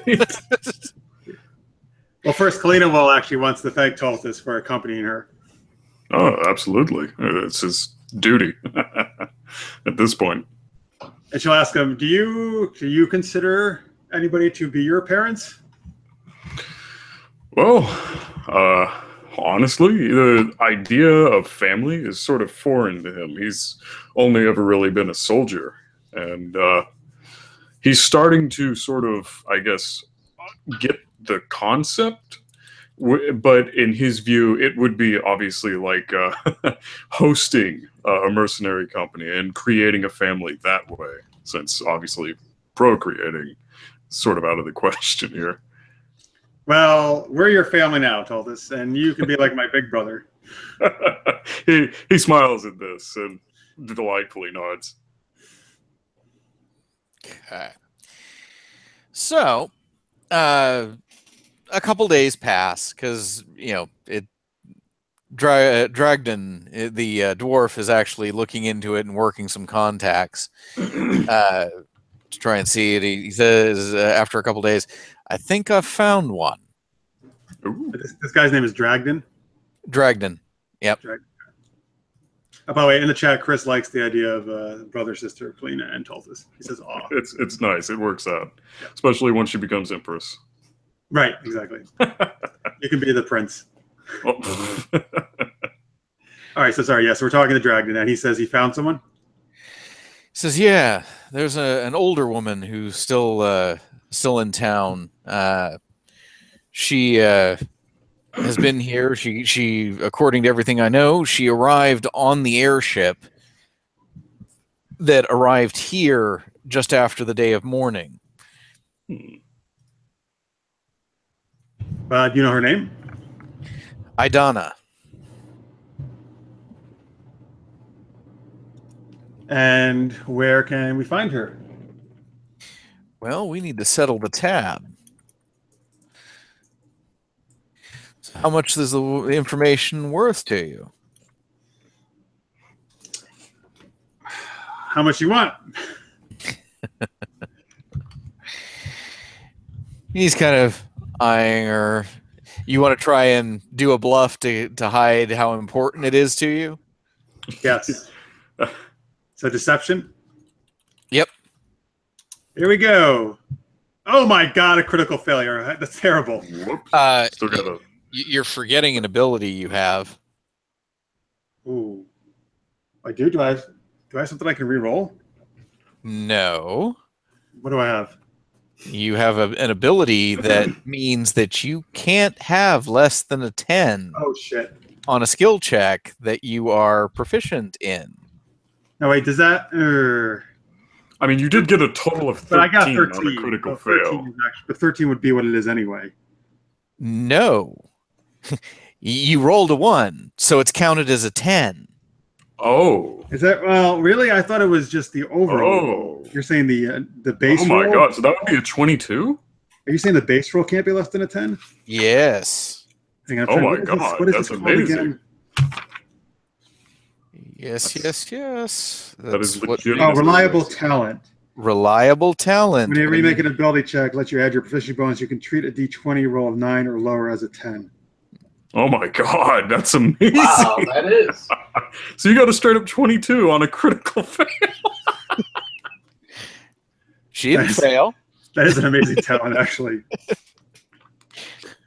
They shouldn't call it reliable talent. They should call it amazing talent.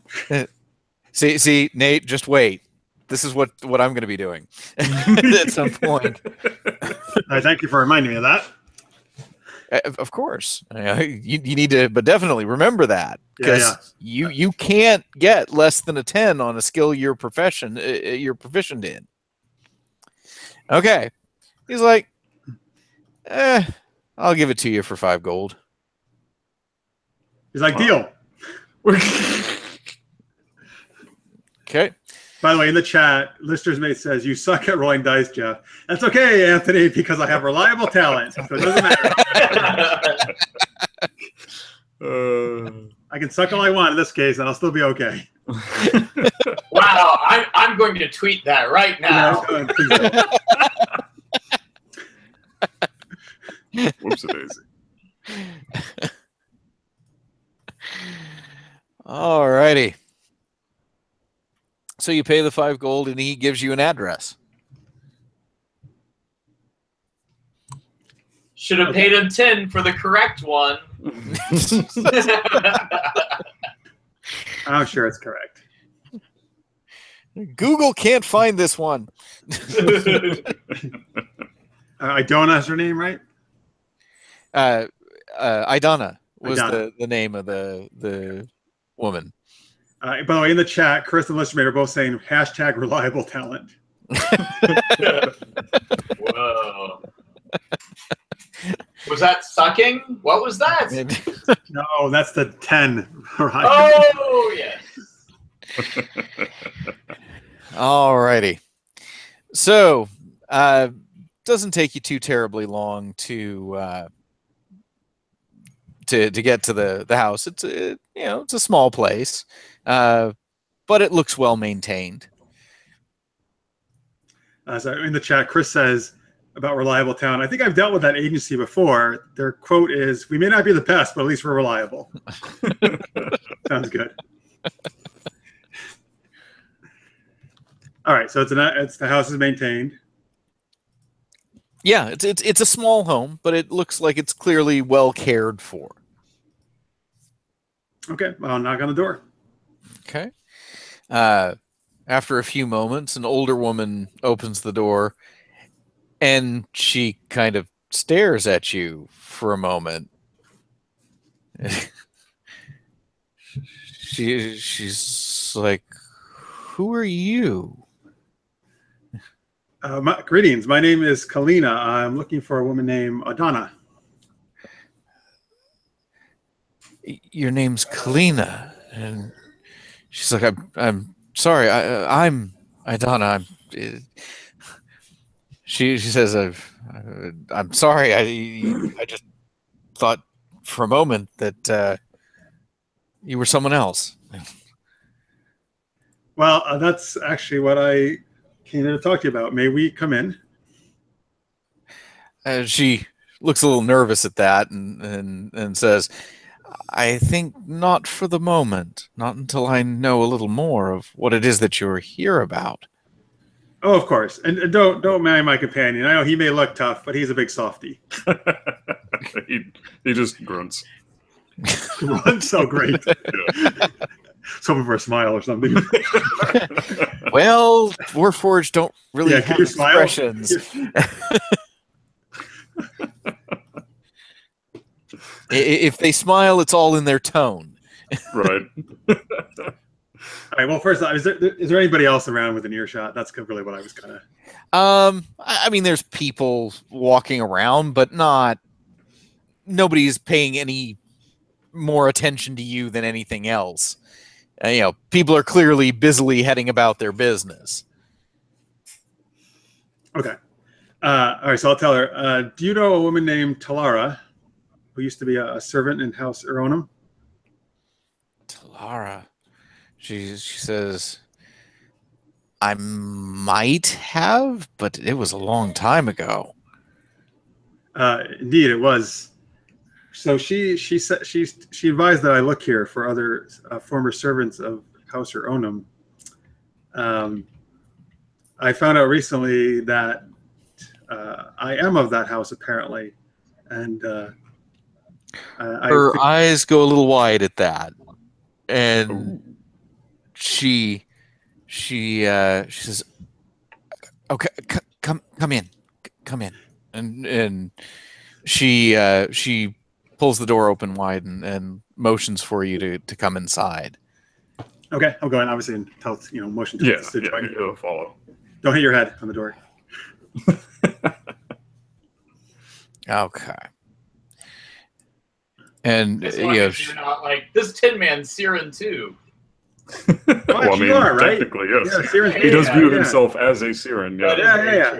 Hey, no wonder we can be like brother and sister then. There you go. Okay. And so, does Kalyna normally wear her hair to hide her ears? No, I would say she's proud of her elven heritage. Unless she's on a mission when where she has to go in disguise, she doesn't hide it. They usually, I would say, she has long hair, but they usually poke out, kind of. Yeah, and yeah, she closes the door and she kind of looks Kalyna over, and then she kind of she's obviously looking at your ears, and she says, "Oh my, my." She says, "You're Karis's daughter." Yes, I am.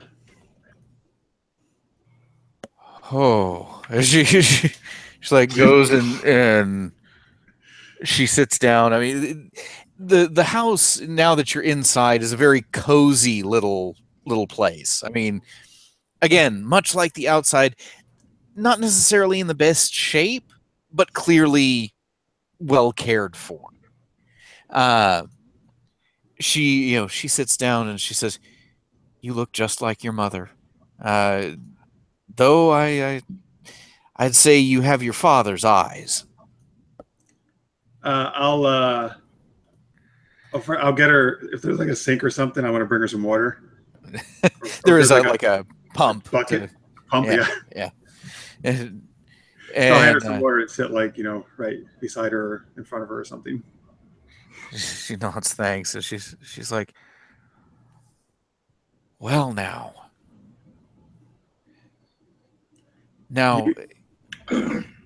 you must have a lot of questions." Oh, that's an understatement. So you knew both my parents? I did. Well, I didn't know your father very well. Though I did catch him sneaking away from the estate more than once.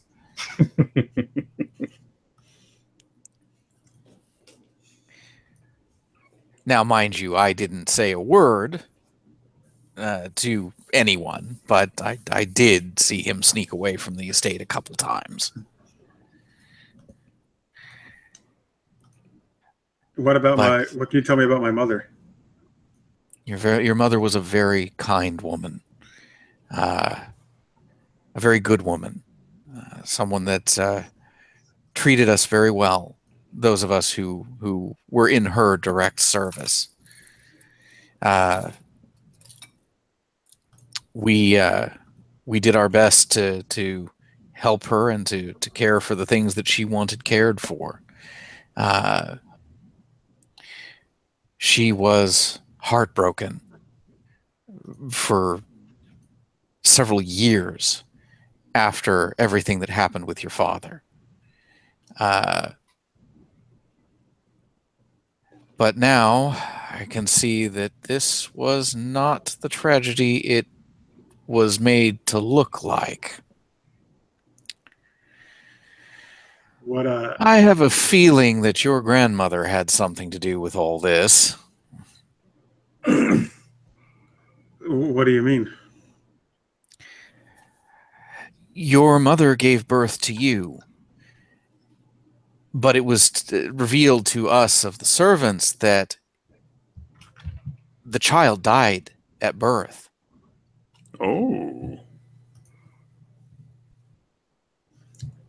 My mother thought I had died, or just you, the servants thought that. Your mother, too.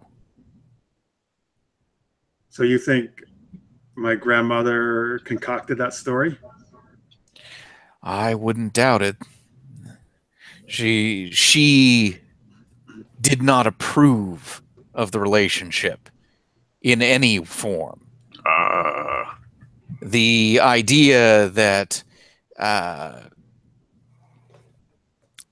that you would have been born out of wedlock was a particularly abhorrent point to her. She was furious that your mother was pregnant, and your mother had considerable your grandmother had considerable resources at her disposal.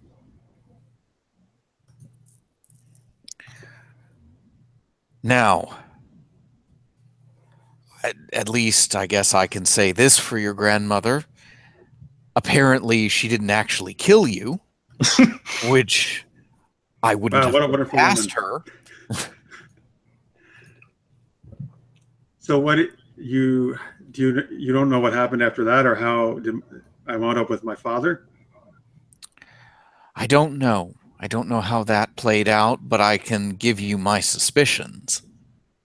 Please. I suspect what happened is once you were born, your grandmother would have had the physician tell your mother that you had died, that you hadn't survived birth, or that had died shortly thereafter.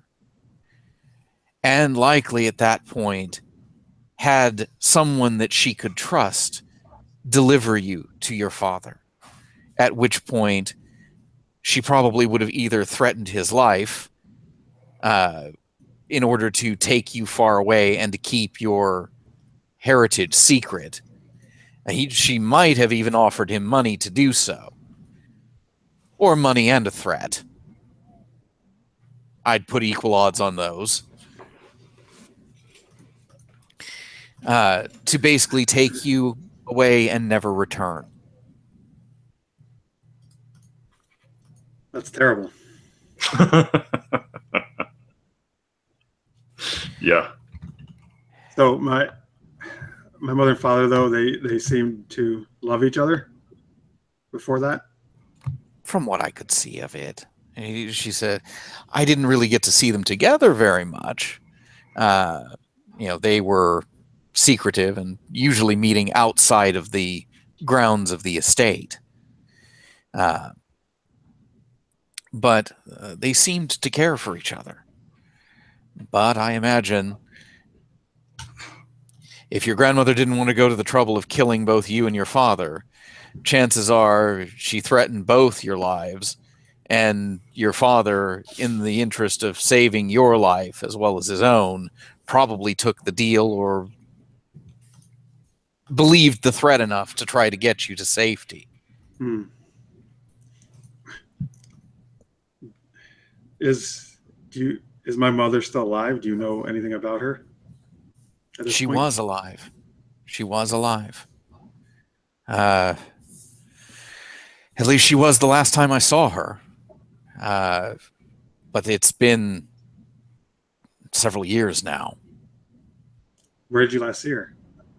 Here. She was on the airship that brought us here. We had been taking a lightning rail back into S.T.E.A.M when the tragedy struck S.T.E.A.M, and we were trapped on the lightning rail when Valinar attacked. But an airship came at pretty much the nick of time, and several people came down from the airship to fight off the Valinar. We took shelter aboard the ship and came here. But you're saying she's no longer here? No. Your mother was not well after the day of mourning. The strain was quite severe on her. She eventually did marry again. She had a husband. She had 2 other children, both of which were in Metrol on the day of mourning. Oh, so her husband and children died? As far as we've been able to tell. She sort of lost touch with reality for a while. I and several of the other servants who had been with her managed to keep her alive for several months until she snapped out of it. But I wouldn't necessarily say she was the same. Well, she left. for doing that. She left and left us behind. Do you know where she went? I don't know where she went. I don't even know how she was intending to get anywhere. I mean, we didn't really have funds, per se, at the time. And there's no one else who might know? She says, no. I mean, nobody that I know of. The others that were part of our group, they've all either moved on or died. I'm the last one that I know of in Tantamar.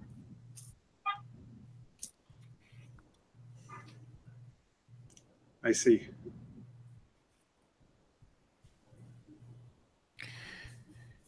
She says, I don't know what your mother's like now. She was very different when she left.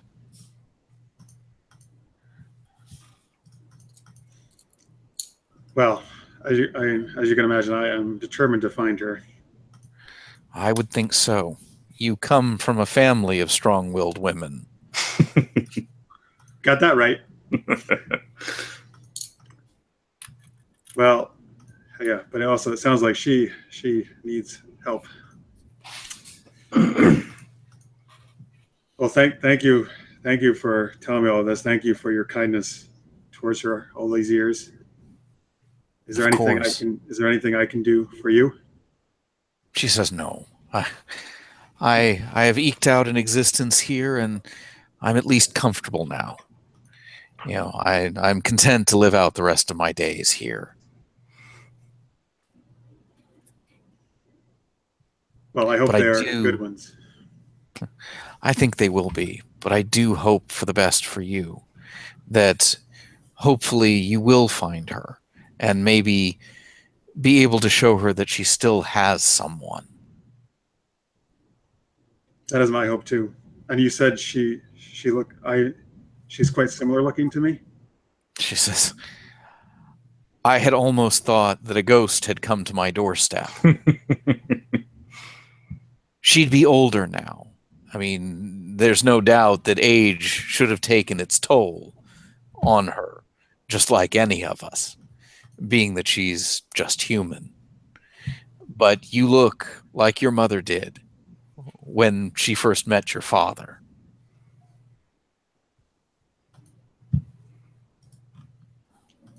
Well, thank you. Thank you for your time. You're welcome. Maybe come see me again sometime if you're in Tantamar. I would very much like that. Okay, hopping back to the woods. All right. By the way, after all that seriousness, listeners may says in the chat, Kalyna's daddy was getting it on with royalty. Oh, yeah. Woo! Couldn't pass up some of that delicious elven magic. I don't know. Whatever. Listeners mate says, now I hear the song I Will Survive in my head. All right, good. That's good. Alrighty. All right. So, back to the woods. I mean, definitely, So Kara, want to teach me how to do something cool? I'm joking. You're already teaching me cool things. He's teaching some of the things that he teaches you is how to call upon nature to bypass the defenses of the unnatural. Ooh. Sounds great. Good.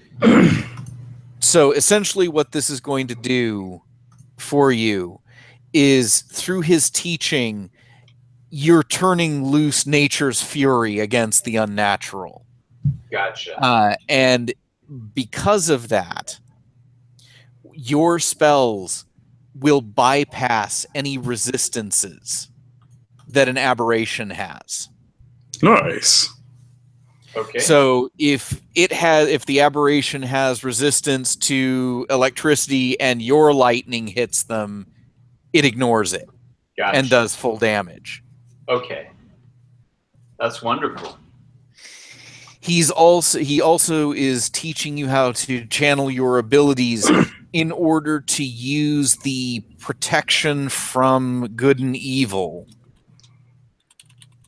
But it's a more limited version. Okay. So consider that you now can choose to prepare protection from good and evil. Yep. However, in your version of it, it only senses aberrations and basically it's focused on aberrations that Right. you can use it to protect from aberrations, and it will reveal. I think there's a detect. I think that's Okay. detect good and evil, which is the other one that you'll get, which again for you is limited to aberrations. Gotcha. But basically with detect, with your version, which will basically be detect aberrations, you can basically through the spell know if there are any aberrations within 30 feet of you. Okay. So basically just you can look at those spells and just edit it to just be the aberrations. Because it's not a spell that druids can normally have. Gotcha. All right. Sounds good. I asked Karag if he'd like to be a T-Rex just for a few minutes for the fun of it. Hey, I know this cool thing now. I know this awesome thing. Let me. You want to be a rampaging dinosaur? Yeah. Come on, everybody does. Come on. Everybody do the dinosaur. Get on the phone. That's right. Oh, hey, Well, sorry, actually- guys. Sorry, real quick. 2 people just joined us, Victor and Necrody. Yes. Hey, guys. Thank you. Awesome. Hey guys. Hey, guys. Good to have him. Yep. Alrighty. He could be the T-Rex, and I can transform myself into. Oh, I can't even remember the name of it, but it's the dinosaur with the big kind of like ball mace tail. Oh, the Ankylosaurus. Ankylosaurus. Yes. So there we go. And we Yeah. can sing "Everybody Doing the Dinosaur." All right. Get on the phone. Everybody do the dinosaur. Now you continue to work on it, and the two of you basically do some traveling into the Baishik Mountains and hunt down aberrations that are in the mountains. Okay.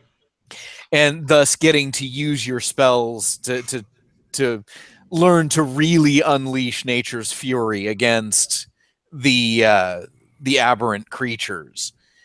You actually destroy a couple Dolgons during the prowling through the mountainside. Nice. And after we do, I say, wait till I get my hands on that Rukan! Rukan!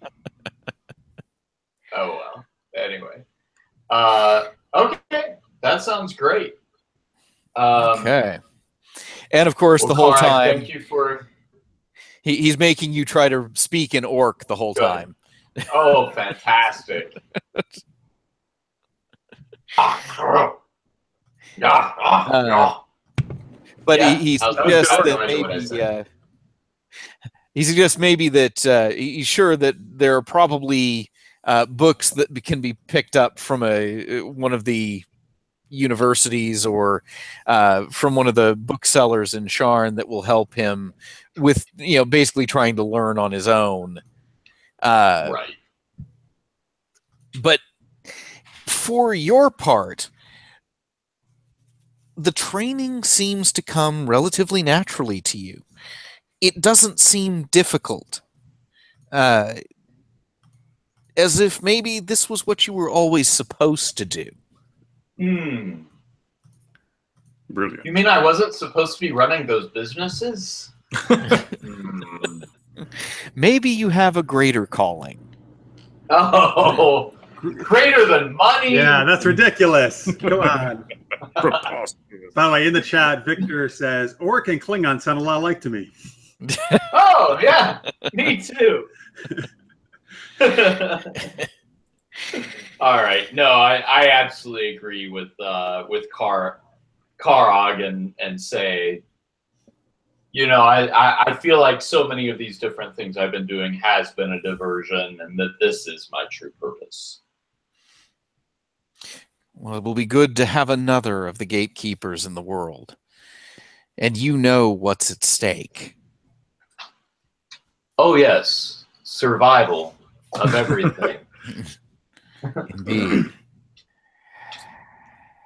So, he says, you'll need to continue to practice, but it's been a long time since I've had a student that has picked up as quickly as you have. The ability to see the seals is usually much harder for someone to master. Perhaps the fact that you were here at the time that the seal was weak, seeing things for what they are, has helped to attune you to the seals themselves. It seems like something like that is going on, because I do feel... I just feel like you're revealing things to me, but that are just coming so quickly. So, yeah. I don't know. Seems like my purpose. And then there's a sudden... It's almost like a ripple. It's almost like you feel a wave kind of wash over you. And all of the birds fly screaming out of the trees up into the air. Oh. A ripple of just sort of nausea and a feeling of wrongness. And Karag looks to the west, and he says, "You felt that." I did feel that. Unnatural. Evil. He says, I am beginning to think that one of the seals has been breached. Uh-oh. That's not good. Should we go there immediately? He says, I don't know specifically which one. It may take me a little time to try to figure out which one. I mean, there are seals in the Shadow Marches, and it felt to me to be coming from the west. But there are also seals that are where Droam, Breland, and Dargoon are now. There are even seals that are north in the Eldeen Reaches. But I will have to look to the west, talk with the tribes in the marches. But whatever just happened, something is horribly wrong. You should probably get your friends. Okay. Go with you now, or No. Okay. No. He says, if anything, we can meet in Zarashek. Have I been to Zarashek before? Nope. But it's right here. If there was a capital to the Shadow Marches, it would be Zarashek. Okay. All right. In the chat, by the way, Victor says about the seal being broke. He says that's a good sign, right? Right. No ill omens towards us. And then Lister's mate, speaking of seals, informs us that Heidi Klum used to be married to Seal, the singer. Oh, very true. Yes. And then he's quoting from "Kiss from a Rose," which I do love that song from Batman Forever. He missed the part on what the seals are all about. He came in after that part. Yeah, well, he knows anyway. I'm sure that it's a bad thing. Also, Trip, you started off a dinosaur conversation. Speaking when you started. Oh, great. Yep. People are naming their favorite dinosaurs. Necroti says Ankylosaurus. I had said Stegosaurus, and then Chris agrees with me that Stegosaurus is his favorite. Got some Triceratops in here. All right, good, cool. Yeah. Nice. What's the new dinosaur, though, that they discovered recently that's supposed to completely dwarf the T-Rex? Oh, really? Megalodon? I thought that was maybe. Was that a water one? A shark. No, maybe that was a water one. But Yeah, I think that there is like a new carnivore type or something like that. That's like. Well, in the chat, let us know if you know that. Victor had also said the Loch Ness Monster is his favorite dinosaur. No, nice. I've actually been on Loch Ness. It's actually really cool to be on there. Nice. You've been on the monster? Yeah, I took a ride on them. They give rides there and over in Wow. No, sorry. I meant I was on a boat tour on Loch Ness. Oh, okay. I mean, I would pay money to ride old Bessie, you know. Nessie or Bessie? Oh, Nessie. Oh, Nessie. No, Bessie. Well, Bessie the cow, you probably can get a ride on. Yeah, right. Yeah, absolutely. Anyway,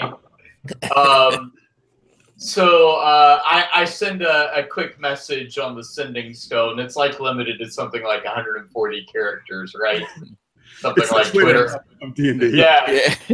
just like horrible evil in all of our futures coming to get you, potential imminent death. See you soon. Are you sending that to us? Yeah. See you soon. I'll send back.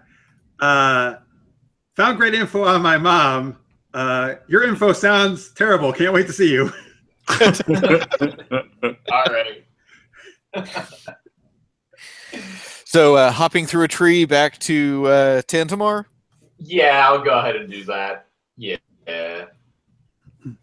Okay. And anyway, right when I show up, I describe, the Big Tin Man and the beautiful half-elven girl, and ask if anybody can point me in their direction.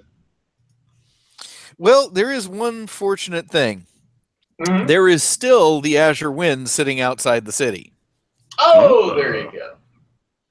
because All right. the airship didn't go anywhere. it's Well, sitting there waiting. That's a good thing.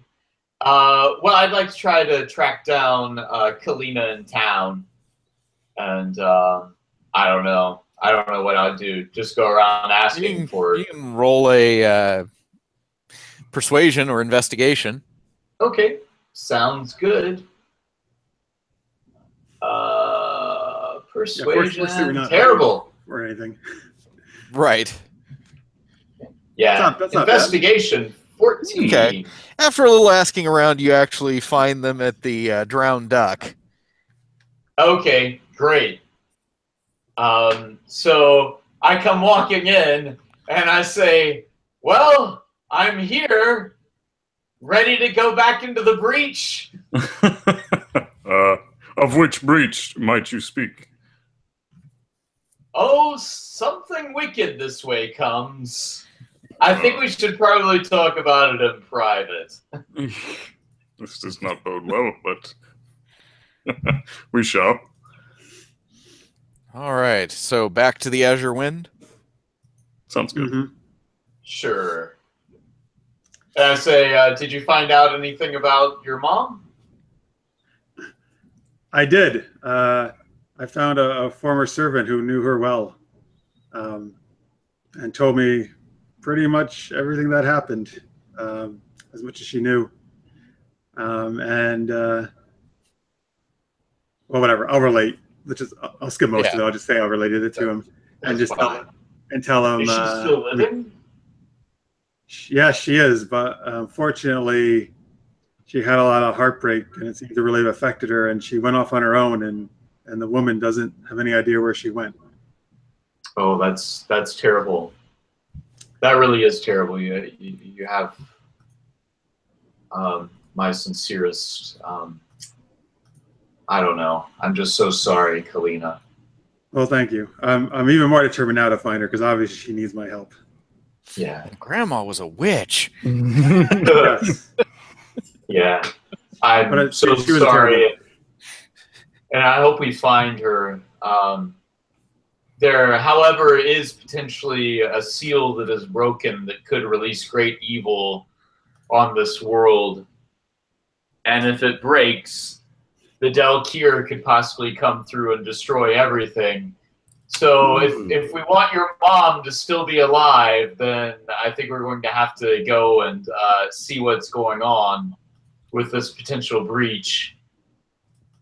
Oh, of course. What else is new? We have to go save the world. Well, yeah, pretty much. So right now, once we get back on board, I say to Cyrus, could you get us across to the other side of ASAP? So you're telling him you need to get to Zarashak? Oh yeah. Okay. Well, there's some long distance flying. Mm-hmm. Yeah. I'll ask Finn though. I was like, oh, so yeah. Well, besides that terrible news, how was the Sacred Grove? Did you happen to come across any hot wood elves you could hook up with? You know what? I didn't have time for any of that. But check this out. And I start speaking to him in Orc, to her in Orc. I'm sorry. Oh wow! Oh yeah. And you know that asshole Rukon? Yep. Well, I killed some of his family. Well, maybe they weren't directly related, but I think I can kick some ass now.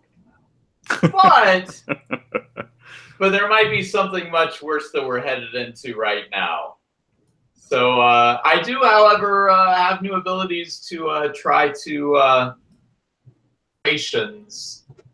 But what's happening right now could be bringing an entire other plane in contact with our plane. So we definitely need to go and stop that. Absolutely. Yeah. Of course. Alrighty. So we stop here tonight in flight from Tantamar to Zarashak in the Shadow Marches. to find out what just happened. Yeah. All right. Don't worry, folks. There's an in-flight movie we can watch on the way. In the hey, Nate, if you want to maybe zoom out to show them the whole route there as we wrap up here on the map, that'd be Yes. cool. In the chat, by the way, Victor said, I had to work this evening. I look forward to watching from the start of tonight's adventure. Oh, thanks, Victor. That'd be great. Oh wow! Lots of information tonight. He also asks, yeah, a lot of more personal type quests after the beginning we got today with Finn and Kalyna. A lot of info about the mom and like he was just talking about some new stuff that Finn got discovered. Victor also says, how much are y'all charging for saving the world? And Chris says, I think their services are free. Yeah, it usually turns out that way. Well, they live here too. Yeah. Yeah. And then Victor says, what? That's so unfair. Heck, I'm sure the world could at least buy them a cup of coffee and a donut. We'll take that. Well, the King of Breland did send a thank you. Oh yes, he did. Oh yeah, he gave us those gifts. That was nice. That was a +1 stuff. That was really Very good. nice. Yes. Perhaps if we save the world again, let's say maybe +2 this time. Just kidding. And Lister's mate leaves us with a joke. Hey, how does the man on the moon cut his hair? He clips it. He got me with that one. All right. Good job, man. Yeah. Before we wrap up, actually, by the way, so Somnus, from what Idana had said, obviously it sounds like it was Cyrus, right? Who was on his ship. But I'm trying to remember. Didn't I ask him about the Sirens and stuff? And did he say, like, I don't know who was on the ship or something? Or Well, okay, consider for the moment that he was flying the ship right after a catastrophe.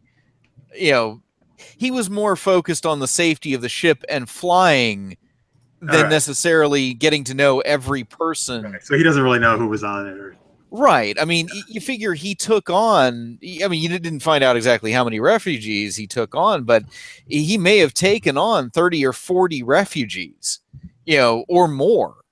He tried to save everyone he could from a city that was going to die in the mists, also was under siege by goblin forces, and then picked up more people off the trapped train on the other side of the moorland. That if you're looking at the map, right here. Mm-hmm. So, did he have time to really get to know everyone? Not really. And, even more so than that, I mean, this was a good, 5 years ago. Mm-hmm. Right. All right. Well, come on. He didn't really have that much on his plate. Just kidding.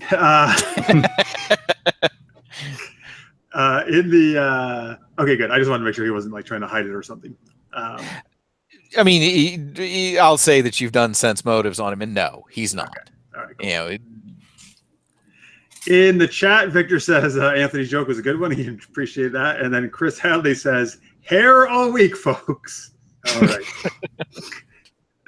Okay, good. Good to see what you started, Anthony. Okay, anyway, thank you all very much for watching, though. Victor, Anthony, Necrotius, Chris, appreciate it. For watching the post, of course, we always love that, too. You can tweet us at Super Geeked Up with your thoughts, comments, more jokes if you want. We this Wednesday, remember, we'll be doing Super Geeked Up live. Mark's actually, who unfortunately couldn't make it tonight, will be guest co-hosting with me though for 2 weeks. So we'll see him Wednesday. Cool. And we're gonna have some cool guests and do some fun improv style games. And then next Monday, we'll be back with Lady Blackbird. So that's a fun steampunk game we do. And then D&D a couple weeks from there. Yep. Oh, that's right, Nate. You weren't there last time, were you? Unfortunately not. All right, don't worry. Snargle's still alive. Good. Yep. And Jeff, we're not going to have to miss any sessions from Dragon Con? Or I don't. Oh, that's a good question. or you can let us know. Yeah, one of those Mondays I am still there. The last Monday of it. Well, yeah, let me figure it out. We may not have to, but maybe one. Yeah, just figure it out. But next week we're fine, folks. So Okay. I'll let you know. But next week we're fine. Speaking of Dragon Con, real quick, let me just tell you folks, in case anybody you know is going to be there. just a couple. I'm on 12 panels, but I'll put them all up on the site. But just real quick, the gaming ones, comedy and gaming, is going to be Saturday at 5:30 at Dragon Con in the Westin Hotel. And then creating the right character is also in the Westin at Sunday at 2:30 p.m. And that's where I get to be on with John Wick, not the character, but the game creator of 7C. He's on that panel. You should just not even qualify it. You should just say, I'm on a panel with John Wick. I should draw your own conclusion. Yeah, that's what I should tweet and see what people say about it. Yeah. And then we're also doing Super Geeked Up Live. I think it's a great idea. Super Geeked Up Live will be Saturday, 8:30 p.m. in the Hilton. That's a con where there's like 4 or 5 hotels. It's all spread apart across folks Dragon Con. Trip's been there, though. He says it's a blast. Everybody I talk to says it's awesome. So yeah, it's awesome. You're going to have a great time. Yeah, I'm looking forward to it. And all right, Victor in the chat says Snargle is still alive and in jail. That's not true. He's not in jail. We'll find out next week. That'd be funny, though, if he was. How did I get up in here? All right, let's do some other quick links for everybody. Trip. Oh, sure. If you haven't checked out my steampunk web series, you can check it out at leagueofsteam.com or just on YouTube at League of Steam. We have 29 steampunk monster hunting, Ghostbuster, comedy adventure episodes. It's a lot of fun. I also have a really fun sci-fi short film with a lot of really talented people that are a part of it. Right now it's doing the film festival circuit. You can check us out just on Facebook if you look up The Boogies, and Boogies is spelled B-O-O-G-E-Y-S. But a very cool thing that we got news recently, we're an official selection and competition at the biggest horror sci-fi fest in Hollywood. It's called Scream Fest, and we're going to be showing there mid-October. So that's an awesome thing. I did just get word last night that we're also in another major festival, but it's an international festival. So just if you live in Europe, you know, you could go, but I'll share more info on that later. We're not allowed to reveal which one it is until they make their major announcements. So, all right, congratulations. That's awesome. Nifty. Yeah. And Nate. Thank you very much. Yes, I am known as Uncle Muffles online, various social media platforms such as Steam, Facebook, and a few others, namely games like League of Legends. And I also do voice acting, narrating, dubbing, etc., etc. And if you require kooky, crazy characters or some nice baritones to go along with, inform me and hit me up for. We will have many a good times afterwards. All right. I'm sure. And Somnus? Well, you can always catch me here causing mayhem and mischief. And of course, there's more things coming and dark days ahead for this crew. And not enough time to deal with them. Dark days. Come on, let's just have some happy days. Oh, that was weird. I didn't mean the show. I didn't mean the show, but just let's have the Fonz in here. Right. Yeah. Let's jump the shark. Right. He's like on a glide wing and he flies over a shark. Right. Yeah. All right, cool. All right, awesome, folks. Here, I'll leave you with a game recommendation. I was talking to these guys in the pre-show, and that's Nier Automata, which is it came out in May. PC game. It might be for PS4. I'm not sure if it's just PC. I think it's on the console platforms. It's not on Xbox, so I couldn't get it for that. I know that. I know it's sad, but now I can play it for PC, so it doesn't matter. But it's an awesome game, awesome action game. But they've blended a lot of elements like platforming and RPG and shooting and stuff. And it's a really cool story and a beautiful game, graphically wise as well. So check it out if you get a chance. All right, that's all what I'll leave you with. Hope to see some of you on Wednesday night, 11 p.m. Eastern for Super Geeked Up, and then back here 8 p.m. Eastern for Monday Night Mayhem. Lady Blackbird. Thank you very much for watching, everybody. Have fun adventuring. We'll see you soon. Bye.